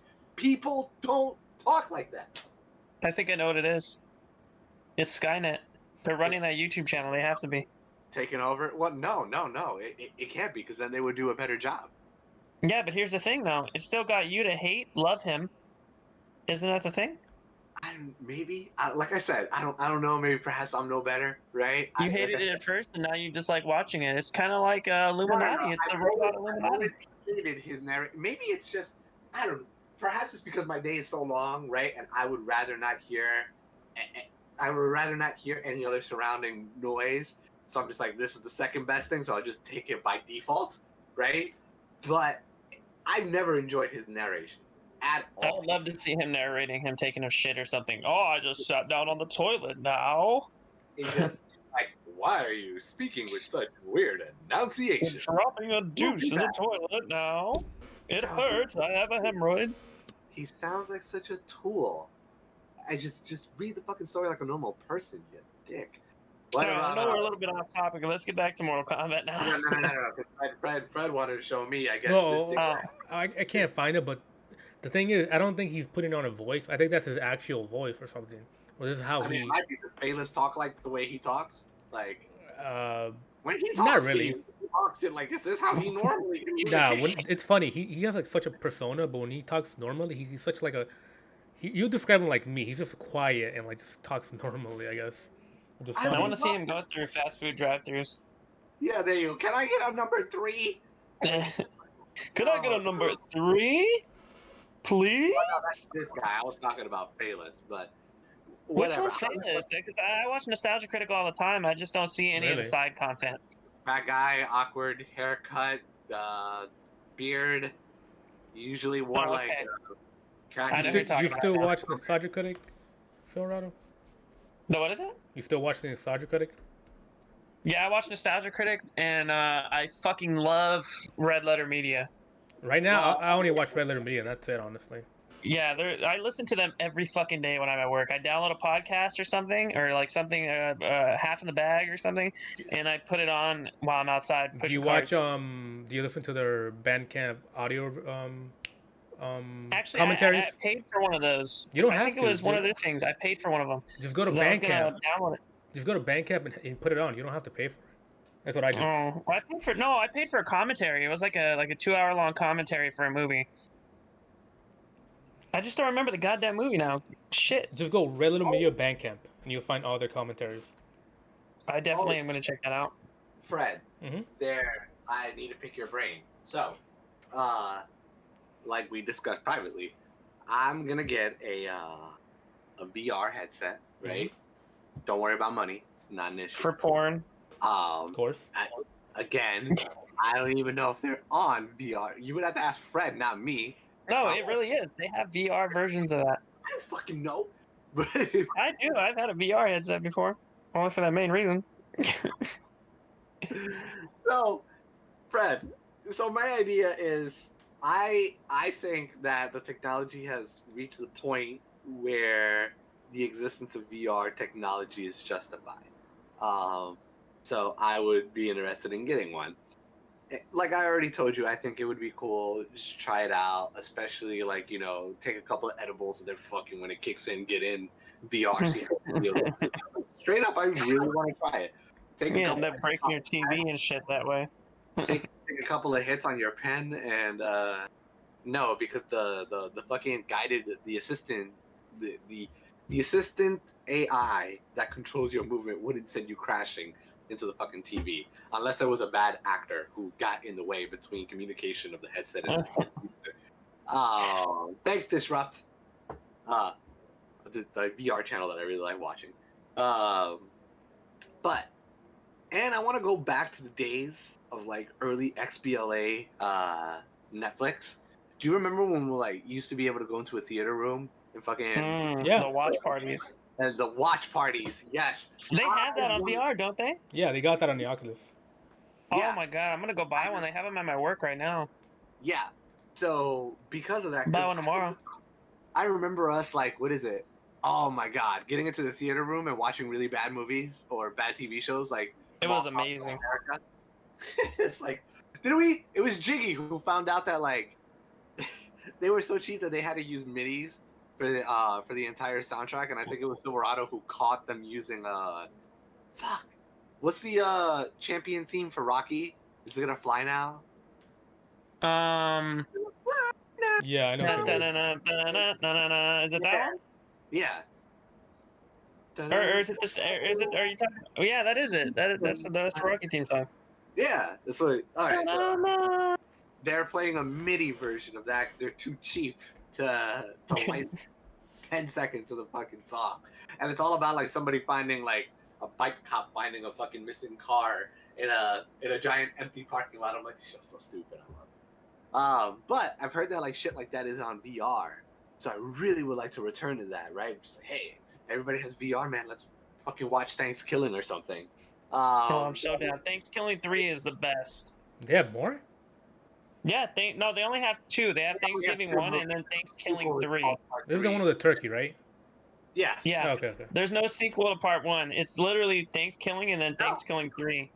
No. There is a sequel to part 1. The sequel to part 1 is part 3. Well, yeah, okay, yeah, that's what I meant. But I mean, like a direct part 3, a direct- direct sequel. Yeah, there's no part 2. Yeah. Well, again, part 3 is part 2, but it's called part 3. No, that makes sense. But I mean, you know, they're so ahead of their time. I'm just gonna say there's no second movie. I mean, it's about a killer turkey. It's the best thing you're ever gonna get. You know that there's a traveling play about that. There's a what? There's a traveling show for Thanksgiving. I did not know that, but I would fucking love to see that. There's like this like fringe festival circuit, right? And that passes through here. It's called the Orlando Fringe. They do a traveling Evil Dead play, right? That's fucking amazing. Gone to that. And then the same troupe does a Thanksgiving one. I have not gone to that one or experienced it, but That's will. just so weird because it's such an obscure movie. Like, you know? But it's awesome. But it's awesome. And the turkey, the turkey stuffs people. Like, and the crowd gets blood in the front row. It's so dumb. It's great. But I would like to watch stuff like that on VR. I would like to try shit like Beat Saber. Dude, Beat Saber with custom songs is so awesome. I would like that. Yeah, go ahead. I would like to get into now this is just personal for me so there are 2 types of people in gyms, right? And there's all your gym bros, right? Who are lifting weights, right? And then all your cardio people. I am one with the Speed Force, right? So I am not on that side of the gym at all. I'm definitely in the cardio section. Do a pull-up, baby. Just do one pull-up. If I could do one, it would be a miracle, right? cannot do a pull-up. Don't Just even pull up have that dick to your mouth. Right? Well, you know, I could do that, right? I could wrestle my nuts on your skin. So, all kinds of things I can do. But you put me on the track and you hit the fucking start button, I'm going to already enter the Speed Force. I'd beat your fucking ass. Trust me. We could race all day. I would win. Silverado, you don't want any of this smoke. I will. Hey, you know what? I've been walking fucking like 25 miles a day for like 4 years. Where's my autograph book? How impressive. Yeah, that's right. Silverado, if you were to try me in that department, man, your lady will have to wonder why my initials are on one of your ass cheeks. You know what? I mean, if we do race, I'm just gonna end up pulling a fucking gun and shooting you right in the foot at the end of the race. It's California. You have no guns. Oh, that's true. This but fucking I'm Florida, you can come sucks. here and we have all the guns. So You also have fucking people biting people's faces off over there too. that's in South Beach, sir. I live in Central Florida. The zombies are in Miami, so that's fresh. Okay. yeah, don't worry. In Orlando, they just kill. Oh, never mind. I shouldn't say that. Hey, first of all, the only thing that happens in Orlando is that people from other parts of the country come in here and then shoot up gay clubs, apparently, right? People are fucking crazy nowadays. I swear to God. You know what the fuck it was actually kind of frightening because I don't live far away from that place. So, because I remember I wanted to go out for something, and I like got in my car. I'm like, oh, there's a police blockade. That's really strange. Turn around. I'm like, I'm gonna find another way. There's a police blockade. Huh. Okay. Half an hour later, I can't seem to leave this facility. And then like I'm seeing choppers and shit. I'm like, what the fuck is going on? And then I could just. It was bad. But my It's literally point like you're in a fucking video game level. Like you have the barriers where people take cover behind and everything. dude, my mom Just sitting there. My mom called me. She's like, "What's going on?" I was like, "I have no idea." I was like, "What are you talking about?" There's a shootout and blah blah blah. And I was like, "Oh, like, well, that must explain why I can't leave the greater campus area, the east side of the." They Should have moved to Los Santos. It is too expensive to live where you live, sir. So Yeah, I guess so. It's pretty fucking expensive over here. maybe Las Vegas, so I can get everything, but not your expensive cost of living. I am going to Vegas in June, so I'll be able to check. Yeah, June 20. I got like 4 days off. I'm going with my friends. First time there, so. I'm What are going you to gonna Vegas do? in When? September. Oh, you piece of shit! Just change September to June. Why would no? My birthday's in September. Why would I fucking? Well, it looks like I'm gonna have to go in September, huh? And then fucking find you somewhere. Hey, man, And we could do the race. Then I could race you. I'm outside. If you want to get this smoke at any time, right? Hey, I told you where I was, and you didn't come. I wasn't. No, wait, when was this? Fucking last summer, I went to California. I was 2 hours away from you, and you could. You not were in LA, weren't you? I was in Los Angeles, and you could not be bothered to. What do you mean could not be bothered? I barely get any days off over here. That's yeah. Well, hey, when I went to Miami, I saw Fred. Nuh-uh. Yeah. That's Fred. I'm jealous now. Fred, is that true? Yeah, dude. We were at When the are we all con. gonna plan a trip? Fred's been out drinking with me. We all need to plan a trip and go get drunk. Well, you're the one that's most farthest away, so you're the one that's yeah. like. Others, No, I could definitely make it though. I got money and time, and Fred can arrange money and time. And what about you? I can arrange my dude. I have like 200, 300 PTO hours vacation time. I really thought he was gonna say I have $200. I could do it. Yeah, I thought Dude, like, I have money saved up though. I have a lot. $300. I spent that at just one mark. I still remember the bad old days where I didn't have a job and I was playing video games all day, every day. Now, like I said, you pick a day. I mean, you pick a time frame and have the money, Silverado, and I promise you that we will have one hell of a time. Oh shit! All right. Well, we'll have to discuss this. Tell you what, Definitely. I will do one even better for you. Just What's that? to prove Silverado's lack of seriousness, right? I will make this easy for you, Silverado. Make it easy. What? You can pick a time frame with Fred to visit Orlando, and I will let you stay here. for free. Wait, I am going to Florida. Hold on. What? Hey, hold on. October. And I will let you stay here free, and I will pick you up and drop you off. Hey, what about Right? me? I can't say that. Oh, fine, I guess. Yeah, no, what the fuck? Fred's gonna stay in the doghouse or what? This is bullshit. I have like fucking 4 good hotels near me. Fred. If you want to crash at my place, you can. But like, so literally, all you would need to do is Show up. have alcohol money and I always have alcohol money. and that's it. And you still wouldn't be able to make that trip. How much you want to bet I'll make that trip? I just put the gauntlet down. It's Make it during a con. Oh shit! All right. You know what? Let me just put it for Up to you now. You need to talk with Fred. Because I've already thrown down on my end. Really no. All right. You I'll discuss this with you guys later, both you. No, there's nothing more that you need to discuss with me. I'm already allowing you guys to come here. Oh, right? me and Fred just have to discuss a day where we're gonna go over there. And then tell me. Because Spidey's not putting in any effort whatsoever. So, She's gonna sit on his ass over there, watching Mortal Kombat all day. Get away! Despite that I put 90% of the work down on the table, you'll still somehow not be able to pull this off. I'll pull this shit off. Sure. I'm fucking ready for this. But now I'll it's show up your door unannounced.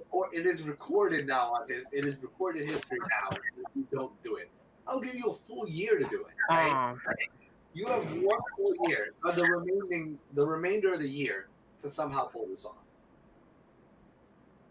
1 year. you know, I'm not even gonna lie. Give me a minute. My dog just came over here and pissed on my foot. Okay. Anyway, Fred. Mhm. So luckily, I don't need Silverado for this. So VR, basically, right? yeah, I want to explore VR and I want to get high and explore VR. Right? High on weed.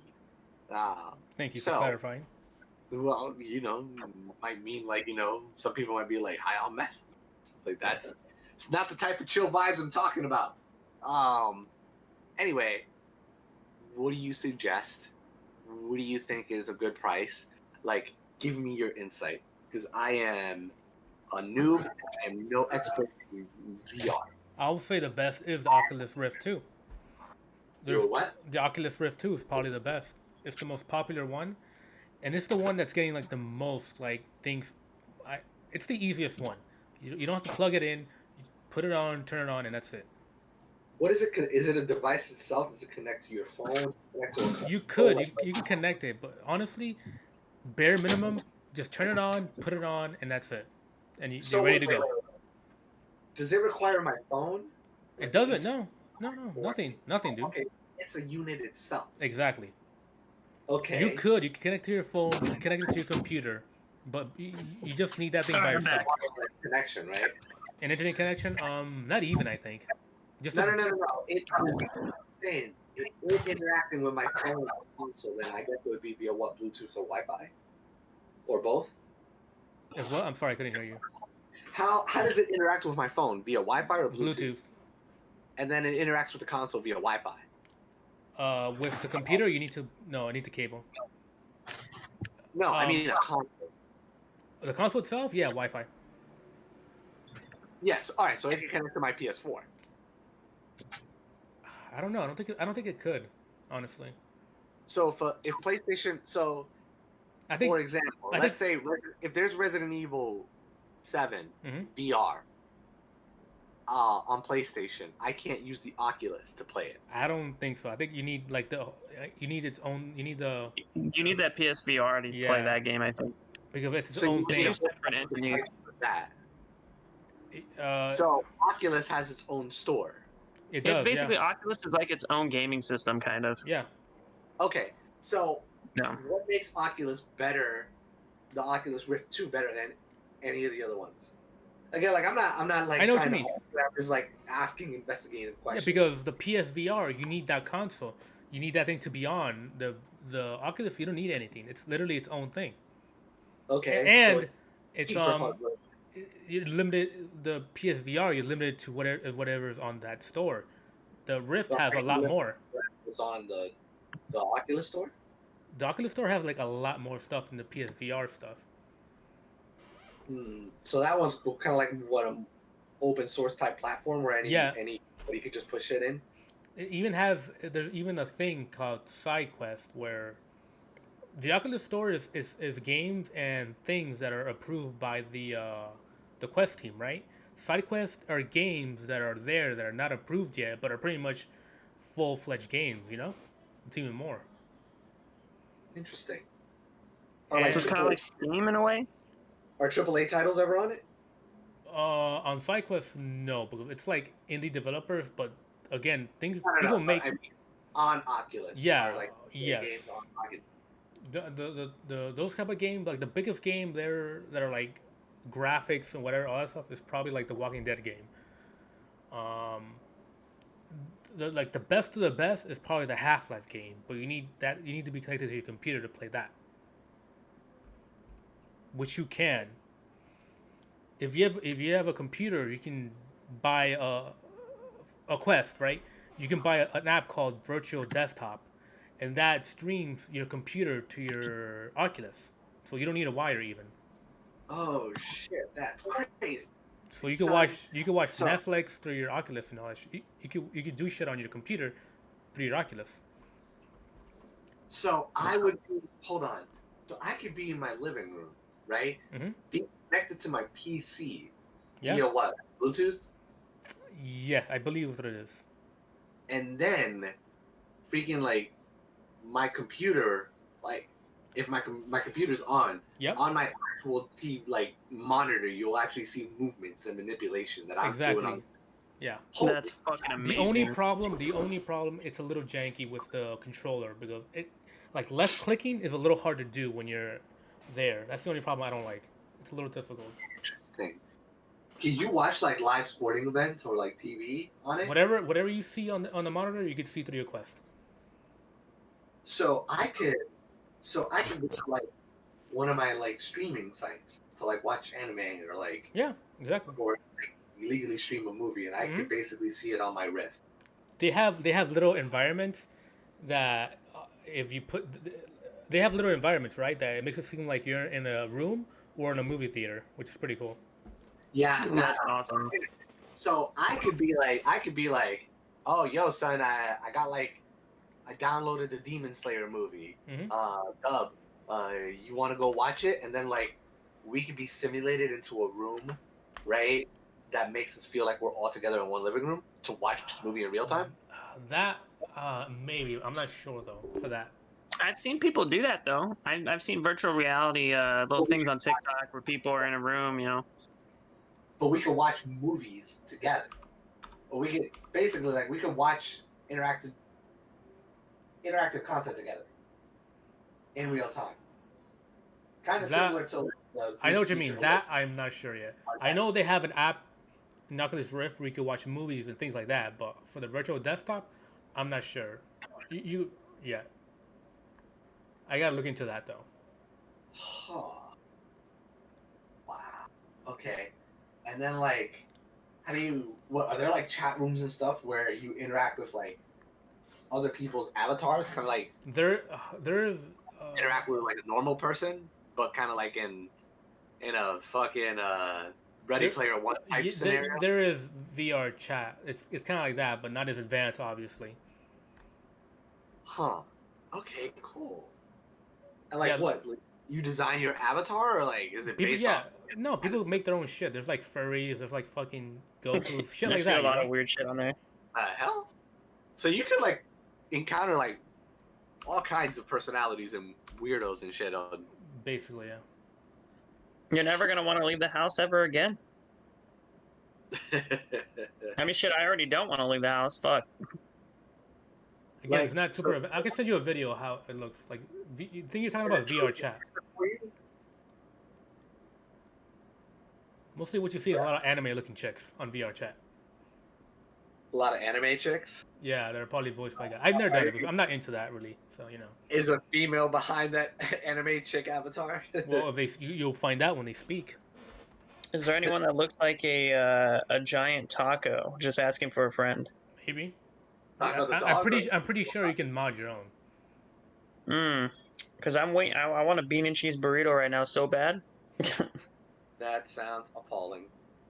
Honestly, you know what? Now that I think about it, I don't want a bean and cheese burrito. I'd rather have Spidey's cat for dinner. Oh, you want Chinese then? Huh? Oh, First yeah. of all, I'm pretty sure you would lose that fight. I don't know. Your cat seems like a pussy. All right. I'm looking at a video, and I'm looking at 8 anime girls, Brian from Family Guide, and a monkey. All these guys walk into a bar. Is that little monkey from Ace Ventura? I have not heard of that monkey in quite a long time. Neither have I. I'm seeing a Rick from I Rick didn't and remember Morty. there was a monkey in Ace Ventura. Okay, so do you feel it being deeply immersive? Like, how long have you had it? Dude, yeah, it's like I had it for a couple. Look, I had it for like a couple months, and I'm like all into VR now. I'm like, this is fucking. When are we gonna get to Ready Player One so I can stop living in fucking reality already? You be spending a lot of time on this, right? What's that? So you spend a lot of time on it. A good amount of time. I even work out in it. I do Beat Saber for like, dude. When I see that, I'm sorry. It's got me hyped, right? I don't mean to interrupt you, but like one of these new cardio exercises because this Thursday I'm gonna get the second COVID shot, so now I could be like, you know, fucking dicks out. You know, we're all good. I don't give a fuck about nothing. What'd you get? Moderna. Oh, same thing here. So first, I got the first shot. I'm waiting to get the second one. I thought you needed one shot for that. No, it's Johnson. That's Johnson and Johnson. No, I thought Johnson and Johnson was 2 and Moderna was 1. No, Moderna and Pfizer are 2. Johnson. Yeah. So once I get that, go back to training, right? So, but you know, I have a decent mastery of like, you know, cardio exercises. So I'm like, man, I low key, straight up, kind of want to learn evasive and defensive boxing dancing. Okay. right? I want to learn how to combo weave and dance like boxers do, right? Because it's all mass cardio, and it Yeah. would make for, I feel, an entertaining exercise. I have that I have a boxing game on my VR too. See that. So, but like, do you get good exercises out of it? Like, is it working? Sure, it's tiring, but the only thing is they don't teach you shit. It's basically just there, punch and do whatever you do. You know, that's the only thing I don't like about it. No, I want something like hey, don't get hit by this virtual ball. Hey, try to hit this virtual ball, and like teach me patterns and shit like that. I don't think they have that yet. I mean, they probably would. I searched MMA gyms around here, and I'm like, ooh, damn, you mad expensive. Yeah. I searched boxing gyms, but then like there are two types, right? There's like the we're just gonna practice together, ha!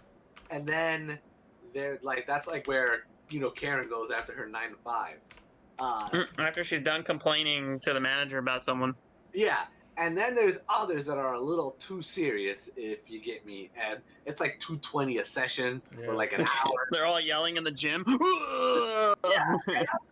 I'm just like, yo, son, can I just like get, I don't know, one old Puerto Rican dude named Yoel to like fucking teach me the old fucking tricks that he learned or some shit? That's all I want to learn.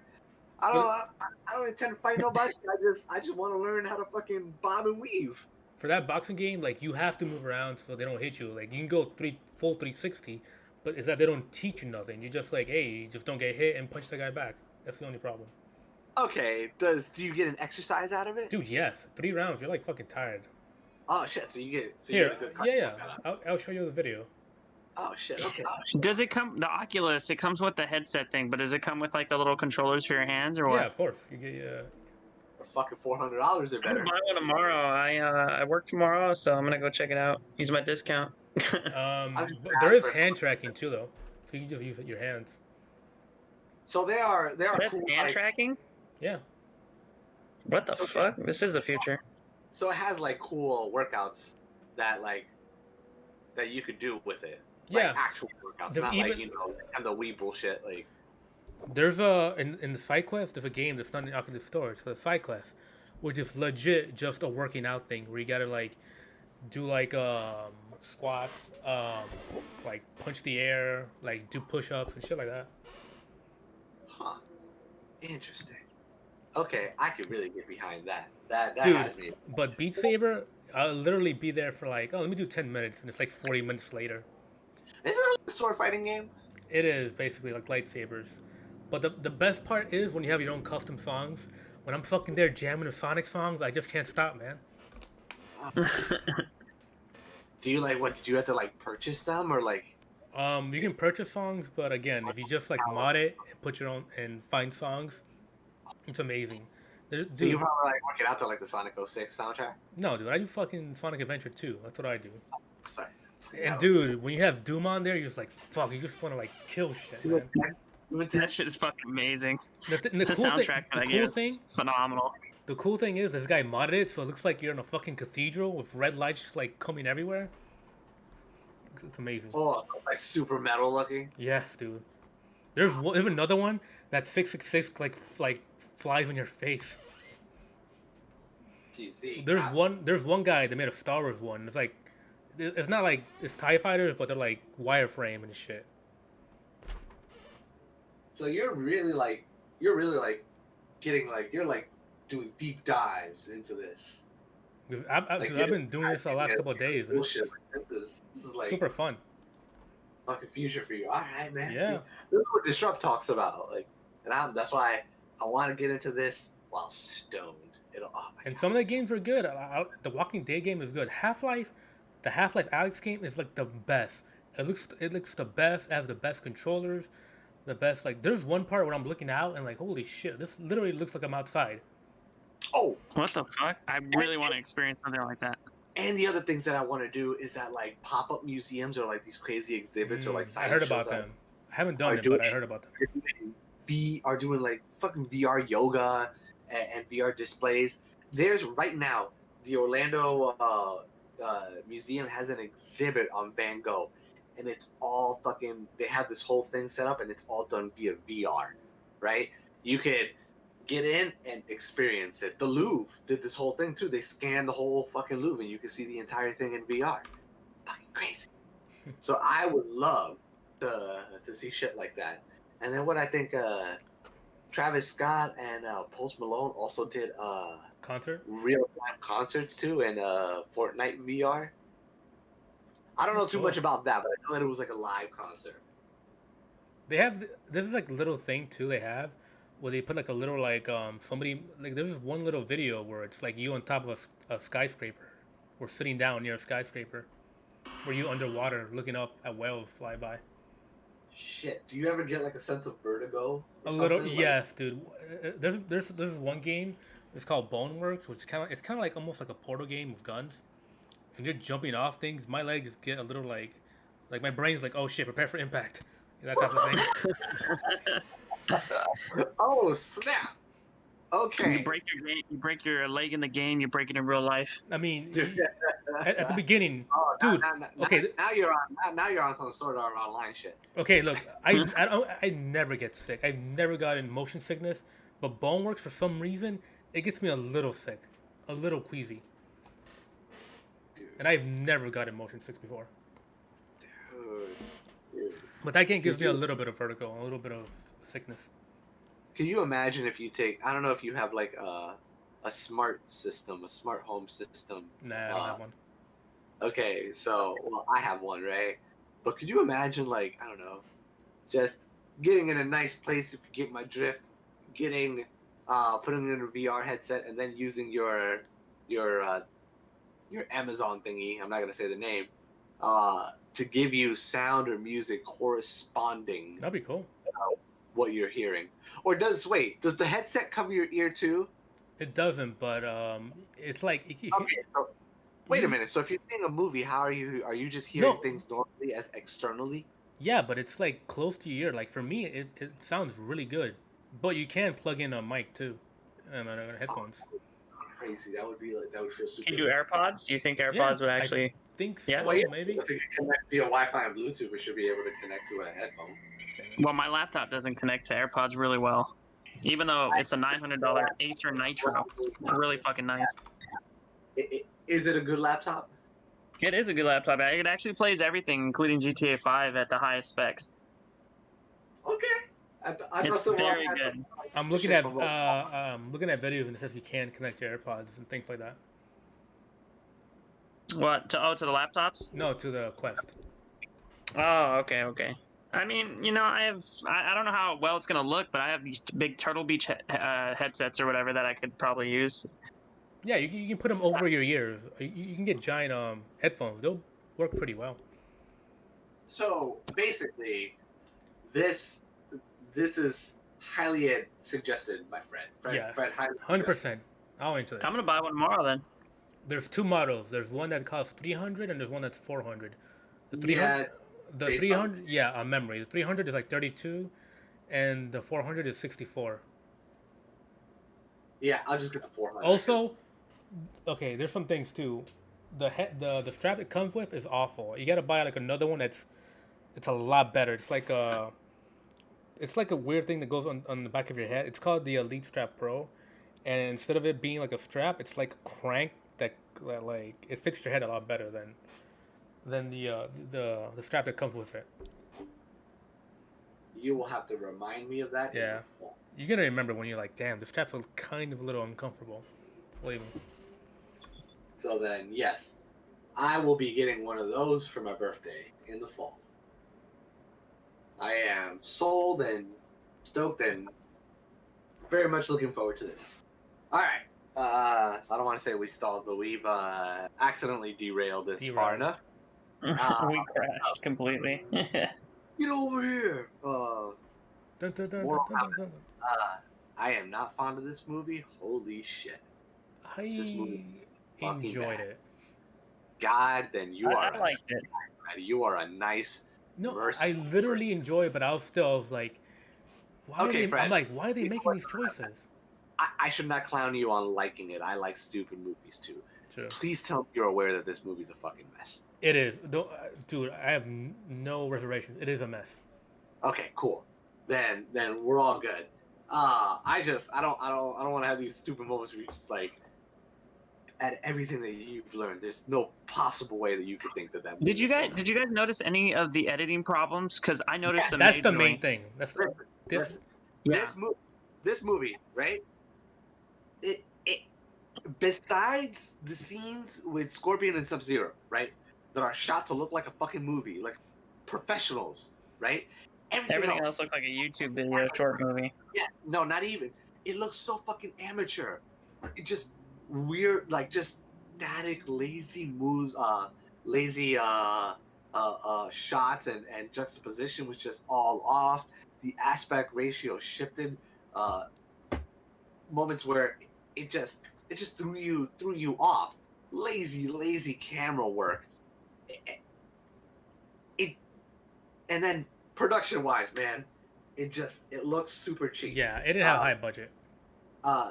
No, dude, you have a multi-million-dollar franchise that's been going on for 20 years, and the budget for its fucking movie is $15 million, and it looks like a YouTube video. Well, they already made their budget back. Then I heard they made $22 million already. Dude, it looks so cheap, right? The scene where Scorpion takes, Sub-Zero kidnaps everybody and takes them to their lair. Once they defeat him and Cole is using the locker, you could tell that the ice is basically like saran wrap painted light blue. It's easy to tell. Very simple, right? Cole's suit or whatever, I don't know what the fuck it is, right? Yeah. It's plot armor. It's cheap. It looks cheap. And it looks like a cheap rubber suit. Everybody else looks like a very bad cosplay, especially Cabal. Holy shit! Why? I like Cabal, dude. I look cool. I like Cabal, and Sub-Zero and Scorpion look pretty good too. Yeah. They're the only thing made to look cinematic. Everything else looks like trash. It's Kano's easy, but they botch him. Fucking Sonya Blade ain't shit. That's whatever. Kung Lao looks like Kung Lao. Liu Kang looks like Liu Kang. Shang Tsung looks like Shang Tsung wearing a cheap. Shang Tsung was the weakest to me. He didn't even feel like a villain. He felt like he was just eh. I like the one in the original '95 movie way better. Of course, yeah. But it's just the camera work and just the production value is just so lazy and cheap and amateur. Fucking what was the Machinima series? Legacy, yeah. Legacy, which is an actual fucking YouTube video, looks way more professional, looks like an actual film than the actual movie. The movie looks like a YouTube video, and the fucking YouTube video looks like a movie. And nothing makes any goddamn sense, at least to my extent, knowledge-wise, about Mortal Kombat, right? How well versed are you on it? I mean, moderately. Like, for example, when Scorpion dies in the beginning, right? His body just like explodes and he just turns to an ash pile. And I'm like, pretty sure that never happened. I know that he dies, right? And his spirit comes back from hell as a, demon ninja, right? But he died as a human, right? So that's freaking weird. Yeah, and it's just what to say, oh, he's going to hell. That's pretty much what it is. Yeah, it's weird. It was just them trying to kind of implement that to make it easier for people to understand. That made it way more complicated, right? And also, dude, he gets stabbed in the shoulder blade, but that's what kills him. Blood loss. That guy was like fucking vomiting blood. Yeah, he was fucking getting. He got stabbed in the gut too, I think, at one point. Yeah, but everybody got stabbed in the gut and kept on going. Like the kill shot, right, of the scene is a kunai stab to the shoulder. I'm like, that's not a fatal injury, right? That's like, at first I thought he was stabbing him in the heart, but like, no, that was the shoulder blade. They live in ancient Japan. A fucking splinter can kill you back then. Yeah, you're gonna get fucked. It's just like the Wild West. Whatever. You get bit I know, but I know what you mean. So that didn't make any. They wanted the shot of him going to his daughter, like, oh no, my daughter, blah, die. Well, I mean, YouTube did it, so just do what they did on YouTube, because they did it right. But I guess they made that memo. So that was stupid. how they get their abilities is pretty cheap, hacky, and stupid. It is. Oh, the superhero thing. You got to kill someone with the mark to get the mark. Or or defeat them or whatever, and that's how you unlock your powers. That's stupid. That's very stupid. Well, was it just me, or did Raiden not seem very intimidating in this one? He was not. He Jax was very weak. arms is stupid. He unlocked his power, but how is his power related to repairing His arms, yeah. his arms? I can understand the other ones because they're like mystical, right? But how does like this one work? Fucking dumb. Execution wise, completely stupid. What else? The VFX looks fucking stupid.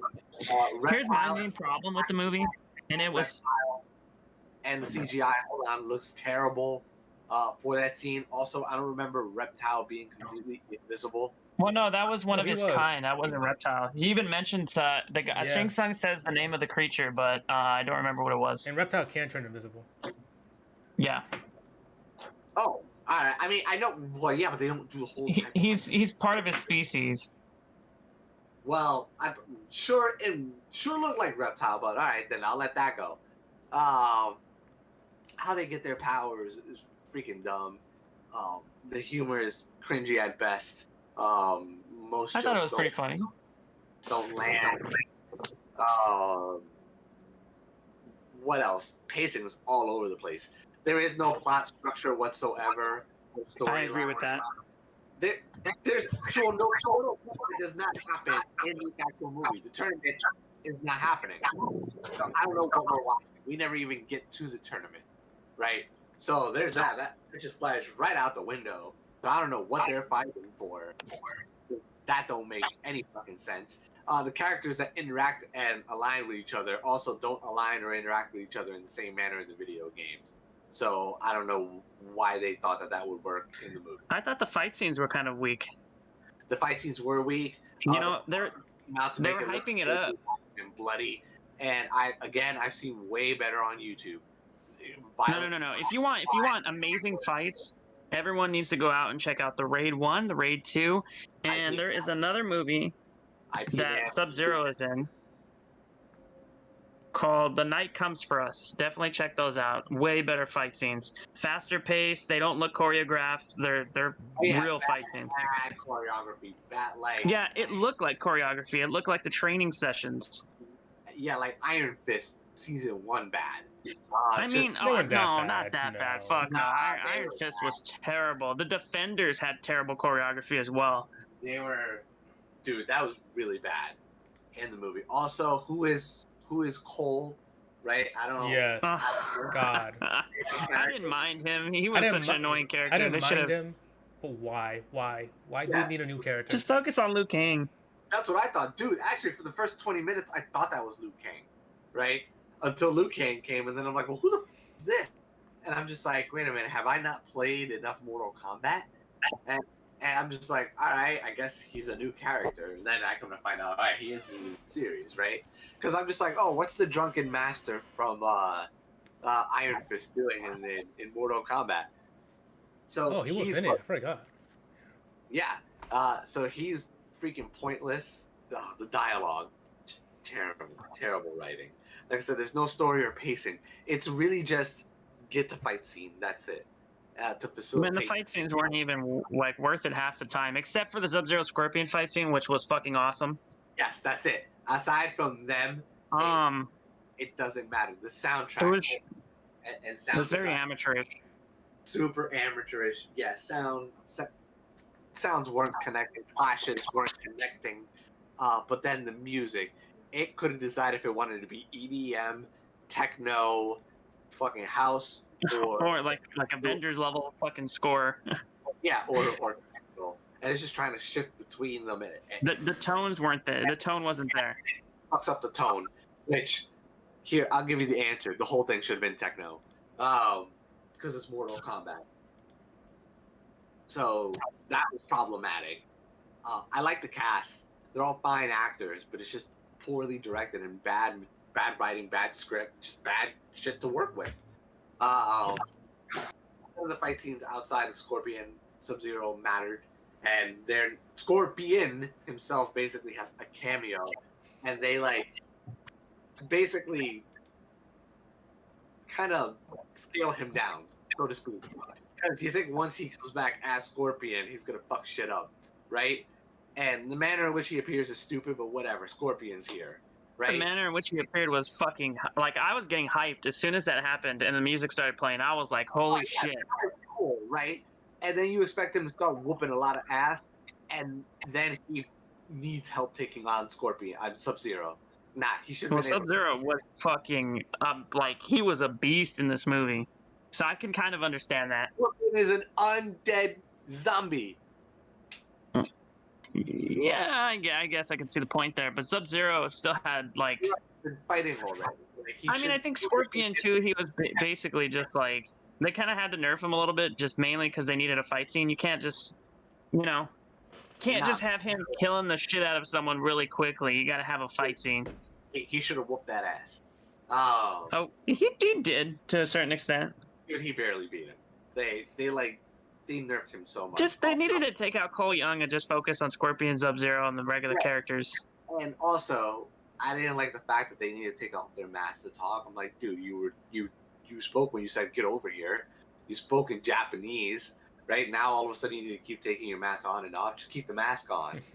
I think he took it off because he wanted to remind Sub-Zero who he was. Like, look at because in the beginning of the movie he says, "You're gonna see this face again," or he says something along those lines. And I thought, fine, take it off once. This is how I would have done it.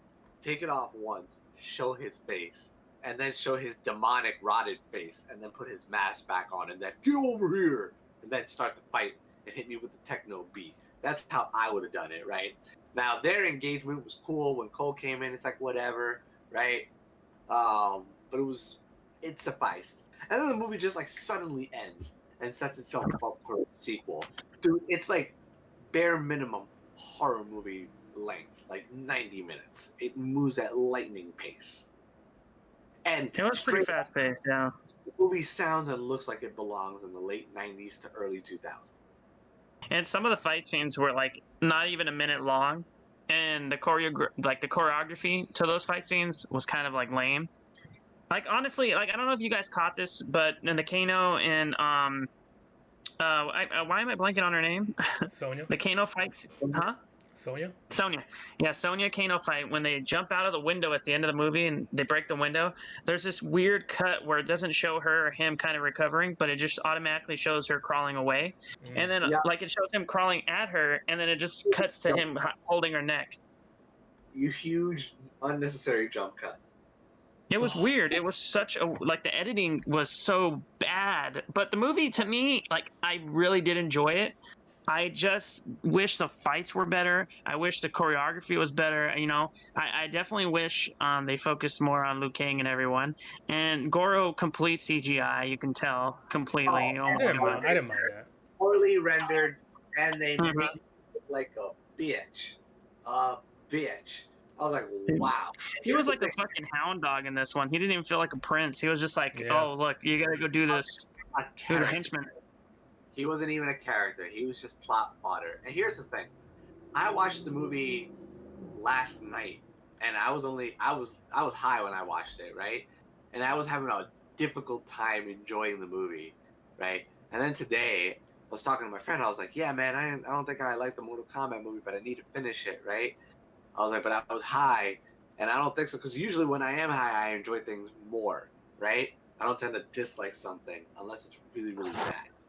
And so I saw the rest of the movie from the point that I like collapsed and fell asleep, and I got more annoyed at the movie's utter incompetence and just mess.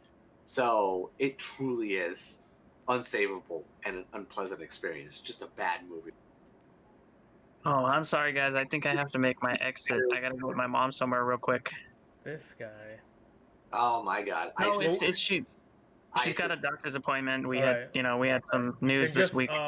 Just then wrap. What do you think of Mortal Kombat then? Just quickly. Yeah. Oh, me? I thought it was entertaining, but it honestly could have been so much better if they would have got the guy, Gareth Evans, I think his name is. If they would have got him to direct it and his team to do the fight scenes, the movie would have been a fucking masterpiece. It literally would have been perfect. But as of now, I think it's like a 6 out of 10 for me. 4 out of 10 for me. Damn, that's pretty bad. It is. It is like DBZ evolution levels of bad. Nah, I don't think it's that bad. Honestly, I still think I got like 5 more minutes. Yeah. She said she was here, but she's not here. All right, whatever. We can keep boasting a little bit. No, It is. Yeah. The movie looks so cheap. It looks so amateurish. I managed to catch mistakes while being high. What did you think, Fred? Yeah, I've been just letting you guys go on because I'm like a huge Mortal Kombat fan. Like I know like the lore pretty well, and when I watched this movie, right, I'm gonna say the positives. I like the cast. I like all of them do their characters pretty good justice. Some of the fights are really good. Some of the CGI wasn't bad. Some of the lore thing was cool. Seeing like the this is why this is happening. I know you don't like the idea of no tournament, Spidey, but that's such an outward thing to do. Like, let's just kill them before the tournament starts, and we'll win automatically. Like that is such like a thing they'll do in the game. They're like, oh, that's so awesome. But they're not supposed to. It's literally against the rules. I know, but they're like the way they do things in the game. I like that line too. Like, oh, whatever. They never watch anyways. They're being sneaky. You said they were too lazy. The Elder Gods are too lazy or something. And that is a thing that the Outworld people will be like, yeah, fuck it. Like, as long as they don't find out, who cares? Like, I like that because they're kind of like that in the game, which is pretty funny. But like I know the story, right? And I'm like thinking, okay, Earthrealm is a world of people, have powers and technology. So why is everybody have supernatural abilities? That makes no sense. I like in the games that these people don't have powers, so what do? They use technology to like be on the same terms as these fucking 4-armed monsters. It's like magic versus science. Technology, and then like I'm like, okay, when is Jax gonna get his robot arms? They're gonna take him to the facility, and like, no, he's gonna fucking grow robot hands. Like what? He's growing robot hands? No like, sense whatsoever. Kano has a robot eye because Jax punched it out. No, he has a power to like. Why? Why are you doing this? It's so weird. It's like everybody is like they don't want to explain that they have this technology. They're just like, fuck it, just give him powers. Give him powers. It makes no sense. It's so like weird. Cole Young is so not needed in this movie. They need the audience surrogate, right? He's called Johnny Cage. That's the audience surrogate. But no, they make a new protagonist out of nowhere. And I heard a rumor saying that they wanted more Asians in this movie. Like, fine then. Make that guy... Then make him Johnny Cage then. Fine, whatever. Or not. The better thing would have been... Another weird thing, too. They had Sub-Zero and Scorpion in the past. They were in the present time. I don't know why. The YouTube series did the same thing. Where they made Sub-Zero and Scorpion in the past. I don't know why they did that. Because... they wanted to do, I guess, the Cole Young being like the ancestor. But if they wanted Cole Young, what they should have done was make him Quiet Liang, which is the younger brother of Sub-Zero, and just have him be the ancestor of the Sub-Zero line. That would have been, at least he would have been like a kind of a character from the games, and his power wouldn't have been some stupid armor. It would have been him having freezing powers. Oh yeah, he had a nightstick too, remember? That was so fucking dumb. They sent Prince Squirrel to fight some fucking guy in a barn. Like, why? He's your fucking main, like, this is the guy you don't fuck with. They sent the guy him, has a nightstick. I'll never get over that. Why is he not fighting the people in the temple? Why is he he's not a grunt. He's your main star. You don't send a quarterback to fucking get, water or be a towel boy. They should have sent Cabal. Yeah. I'm like, it's so weird. Why are they doing okay. Cabal too. That suit looks so cheap. I like that suit. I liked it. I thought it was good. That suit looks so cheap. I thought the one thing they did right were the outfits, the costumes. I thought the costumes were fantastic. The outfits and the characters I thought were pretty good. The voice dubbing of Cabal. I didn't mind it. I thought it was pretty fun. I like that too, yeah. Hey, Silverado, why was he a New Yorker from one of the lower boroughs? Tell me. See, I didn't mind that. It was He's a a little human. fucking weird, but He's I not. thought it was interesting because he kind of had his own character though too. Like he was tough as shit. Assassin from the And when he Bronx. finally gets taken out, that was like one of the best moments in the movie. Is it out of place for a New Yorker like this to be in Outworld? Well, he's not. He's not from Outworld. He's from Earthrealm. That's why.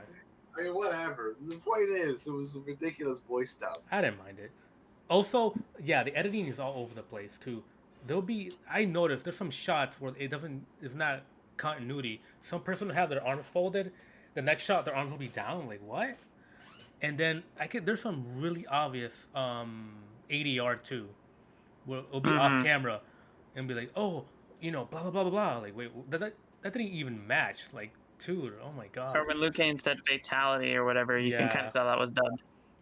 Even though all of that, I still like the characters enough, and I love the little moments where Kun Lang just splits that girl in half. I'm like, that is so awesome. That was fucking amazing. I love that part when you first see Scorpion, and the end of the movie, he's like, get over here. I was like, oh, that is so, with metal You hear chain. the old theme song, That was cool. a new rendition of it. But then they kind of have to ruin it. It was like, oh shit, Cole Young, can you help me out here? Like really? Okay. Cole Young's gonna be the new meme. They should have first stuck to the OG song, which was way better than the Yeah, the remix is not as good as the at original. all. And I was At least they hoping didn't put any of the new parts of the new song in the fight scenes though. They had the old, like the parts that you recognize. well, more like a new rendition of the parts that we recognize. I would have rather preferred the fucking OG techno song, right when the Kanai just comes through, boom, dun dun dun, get over here. Oh, that'd be amazing. Yeah, They should have did that. What the fuck? That's a huge missed opportunity right there. that tattoo thing and them having powers is like that's the part that really got me out of the movie. Like, just have technology. Why do you gotta have metal arms grow out of nowhere? You know? I didn't know magic could grow metal. I know, right? Come on, you're gonna have the pit in the movie and not utilize the pit either. Yeah. By the way, that was annoying. They didn't do the fucking stage fatality. Oh, and that Raikou, what's his name? Raikou, Raikou, that yeah. general. Yeah, that guy fucking hate that character. He looked annoying. He was fucking like pointless. Literally the scene too when Jax like teleports. They're both teleported onto that bridge, or the pit. You can see the scene where Jax says something and the guy's turned around. He's looking the other way, but then he's automatically running in the next shot. I'm like, what the fuck? Is there a scene that I missed? I know, yeah. It's so weirdly cut too. The fight scenes should have been better though. They were good. I like some of them. They The were whole pretty movie good. should have been Sub-Zero and Scorpion type fight scenes. Like that was pretty good the way they Yeah. did that. The I whole feel like mo- they spent more energy on that fight scene than every other fight scene in the movie. Those are the only two that they gave a shit about for the entire movie. The only time that the movie looks like a professionally made movie, right, is Sub-Zero and Scorpion's fight in the past, and then when they fight in the present. That's it. Outside of those two scenes, the rest of the movie is a clusterfuck. Yeah. Aesthetically, I still enjoyed it enough though that I hope if they make a sequel, they get more money and they get somebody to like punch it up and make the fights better, make the characters a little better. Gareth Evans. Yeah, My vote. my God, that would be amazing. punch up. That would be fucking phenomenal. I First, laugh. you gotta I like story. Kano a lot in that movie. He made me laugh a couple of times. It should have been just called Kano Combat. The Shang Tsung shouldn't have been in this movie. Not at all. A little bit, because like I said, I like them being sneaky of killing off the champions before the tournament. That's a good idea, but having him be there while they're doing that doesn't make any sense. They should still be breaking the rules, but not obviously being there. The way they do it in the games is like they'll be like, "Go kill that character," and they'll be like, well, "Why did you send this guy?" And Shang Tsung's like, "I don't know. He did it by himself. I didn't send him there." But he's there, like sitting there, like, "Oh," he's like right there in Raiden's face, like, "Yeah, I broke the rules. Who fucking cares?" It should be sneaky, more sneaky. So yes, that is an issue. Another thing that I'm wondering, I took issue with it, so I wonder if it's a bigger deal to you since you know more Mhm. about it. Is that I felt that the characters, at least on the antagonist side, that are interacting with each other Mhm. aren't typically known to interact with each other in the same manner in the video games. What do you mean, like Melina, Raikou, and Cabal? Yeah, like I never like. Is Melina typically Shang Tsung's bitch? I mean, Yeah, besides yeah, it the fact is. that she doesn't look like Melina at all. Yeah, she is. Yeah. I don't. And I'm like, so to me, she doesn't look like her. Who's All that? right, boys. Hold on, that's me. Hold on, shit.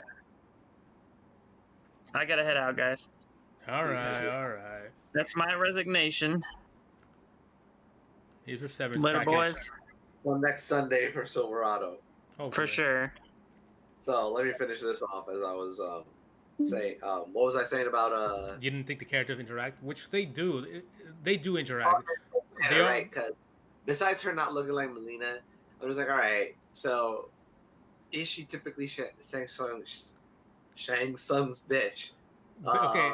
Oh. Like she is in this movie, because to me she's typically like super proud about her race and No. super against her sister, and that's her bitter rival, and that's her like driving force and everything.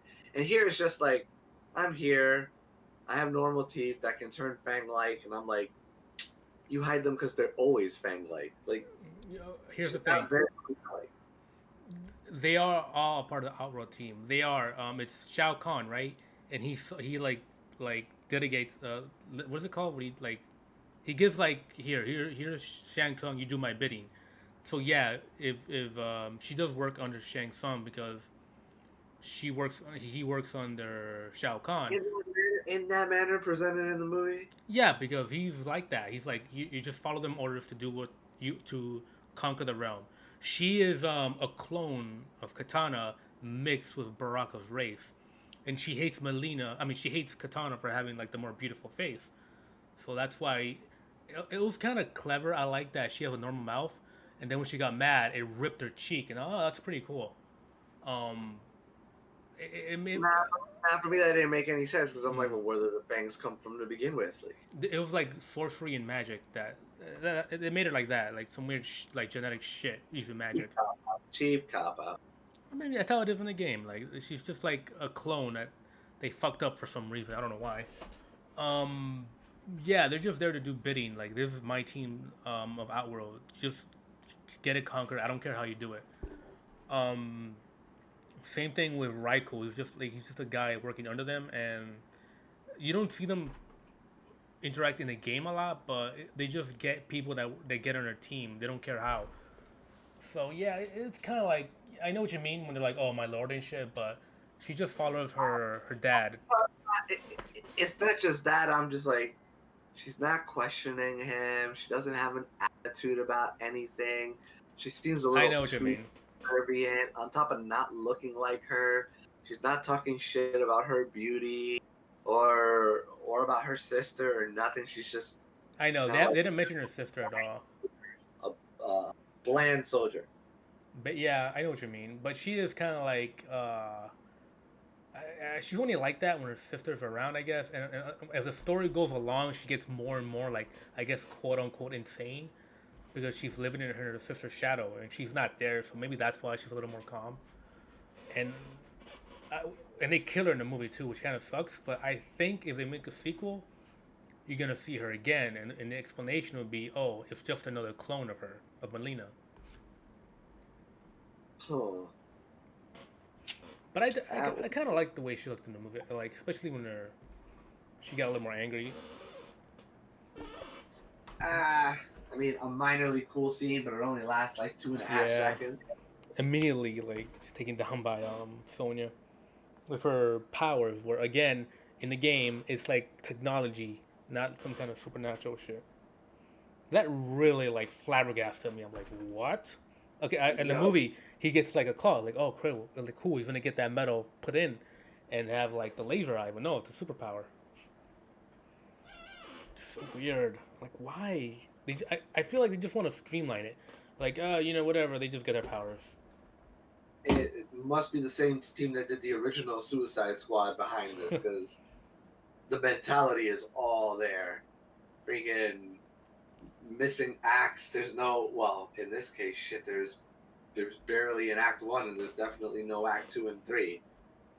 But I did like the actors portraying the role. I thought Kung Lao was kind of like the cocky one, and I was like, yeah, man, I'm the descendant from this guy, which is weird too because when he dies, Liu Kang is like he was our only chance. I'm like, what? Because yeah, he's like the descendant, right? But in the games, it's always like, oh, you're not as good as him.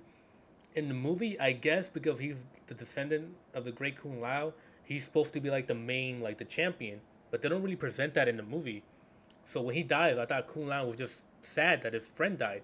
But he's like, no, oh shit, he was our only hope or something. I was like, okay, that was weird. See, I didn't even manage to catch that because the movie didn't convey that. Yeah. For you probably noticed that based on your knowledge of the game. What else? And that's a fuck up on the movie's part. Yeah. So Again, I hope in the movie they get a little more bigger budget. Like part 2 is gonna be the tournament, and hopefully they'll stream that a little better. I mean, we'll see. Hopefully, this one will feel like a movie and look like a movie instead of what turns out to be a very long episode of Power Rangers. But you love Power Rangers, though. Better looking than Power Rangers.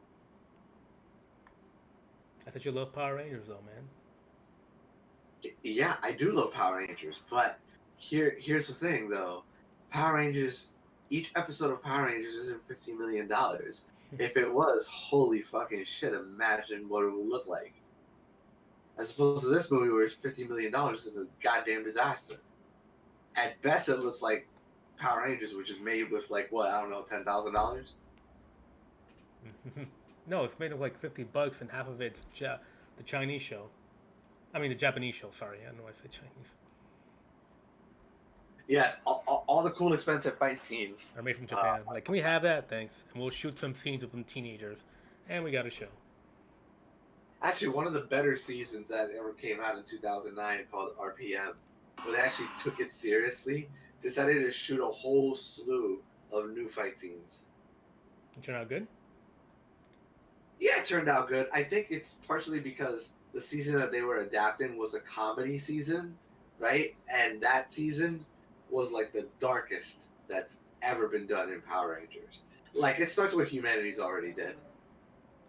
A computer virus like Skynet just killed everything, pretty much, except for like a few cities. I'm like, well, off to a good start.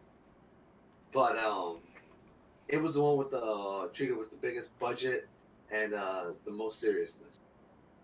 Oh, wow. You might like it. Yeah, I stopped watching after.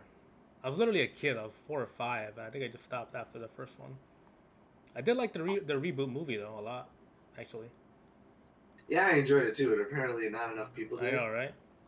And dude, I was like mad. I was like mad because I was with a group, and we were gonna go watch Kong Skull Island. It was like 3 weeks after that movie came out, and it was sold out. And I was like, what?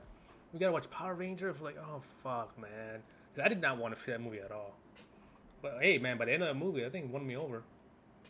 You weren't hyped for it at all? Not at all, no. Why? That wasn't my thing, you know? I saw a trailer, I'm like, oh, whatever, this is stupid. Hey, man. Freaking monsters, superhero suits, kaiju, explosions. It's like Red City. I know, right? I don't know. I was not into the Super Sentai type of thing. But hey, man, but after like, I want to say 30 minutes, I was getting into it. And by that time they played that theme music, I was fucking hyped. If only they played that longer and that Megazord looked more mech-like instead of... Yeah. Individually, they look great. Like the T-Rex and like the... You know, what are they called? When they're individuals? The Megazords? Yeah. Is it called the same thing when they combine too, or no? Yeah. Well, I mean, they're just called by their animal name. Well, when they're like their animal parts, they look really cool. But when they form together, it looks like a random transformer. Yeah. I thought it should have looked more mechanical, like the OG suit. Yeah. I mean, like the OG mech. Than this kind of like biotechnology type thing that they were going for the Megazord. Too bad, because it was pretty fun. It's literally just fucking melting gold, which is stupid. That was fine. And I like Rita Repulsa. I like her being like the original Green Ranger that turned bad. I thought That was I did. I did like that as a nice spin on Green with Evil.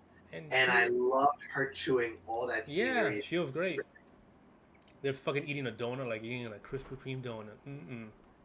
That's funny. Make my monster grow, and she sounded like she's having an orgasm. I'm like, whoa, Elizabeth. I'm like, chill out.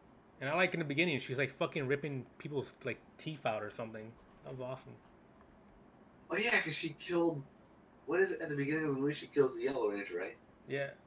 No, I mean, does she? No, she attacks. She tells them like I've killed like Power Rangers before or something. No. Because one of the Rangers' like bodies dies. Yeah, it was the Blue Ranger, I think, that dies. Or was it that the original Yellow Ranger betrayed them by siding with the Green Ranger? I got one of these things mixed up. I'll have to look the scene up. We'll see which one it is. But I know like one of the Rangers was like a Judas. And then I know the Red Ranger like survived the crash of the meteor when he like decided to say fuck it and in the original team, all of them died except the Red Ranger, and that was fucking Bryan Cranston. Right. And then it's like, you know, all of them are dead by him. And then he brings the meteor down and kills the dinosaurs and her. And then, you know, future shit happens and the movie happens. Shit, I would have said that he just kills all the dinosaurs and knocks her the hell out for in years. As opposed to actually killing her. But I mean, we'll see. They say that the reboot that they're doing is based on time travel. Okay, that's weird. So I'm like, I hesitate to think that they're going to use the actual time travel season of Power Rangers, known as Time Force. And I doubt that they're going to do something like the comic books, which is we're going to explore different random ass Ranger world at different random moments. So that probably leads me to thinking that they're going to have the original team be able to time travel somehow. How and why is beyond me.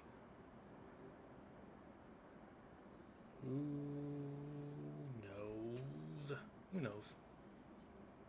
But we'll see what happens. But I'm at least glad that you enjoyed the movie, sir, from Mortal Kombat. But I think it's definitely one of the worst films of the year. I do not advise it, but to each their own. Any last parting thoughts? For the movie? In general. Or about the movie? Nah. I think I've gotten... It's funny, like, I like the movie, but I'm raging on it. Like, why do they do this type of thing, you know? It's weird. Fred's fighting himself between, like, that Marge Simpsons meme. I like these because they're just neat. And they fuck up the character of the game. Yeah, it's... You know what? I just realized. It's fucking Resident Evil. Like, I like those movies because they're, like, fun, but they changed so much of the story.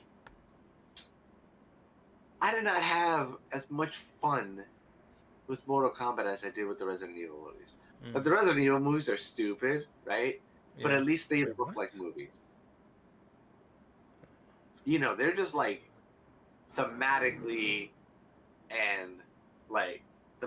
they're stupid. Yeah. And in terms of their writing and theory, but you know, their production is fine. You know how it's like, you know, but you know the game stories and the movie stories, and you're just baffled. Like, they take things, but they change it so much. You know what I mean? Yeah, it's. That's the same way. That's the same way I feel with Mortal Kombat. And like, you hear about it for comic books all the time. So, why? It's literally the same thing. They have a new character in the movie too, being the main character. It's fucking weird. Well, I mean, best suggestion I could give you is time to search on Mortal Kombat subreddit and see what's going on with that movie, and if anybody else has surprised too. Yeah, I'm gonna check that out too.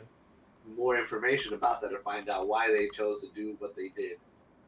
So, but while you ponder about why Cole exists, I will enjoy the remainder of the evening because it is 10 o'clock, sir, and I at least want to have a bite. Me too. So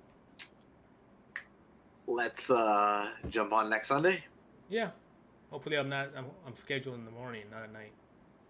Oh yeah, we'll see. Well, then we won't go on. And hopefully Silverado will make it through the whole show this time. Yeah. We'll see. He has a good record. All right. Well,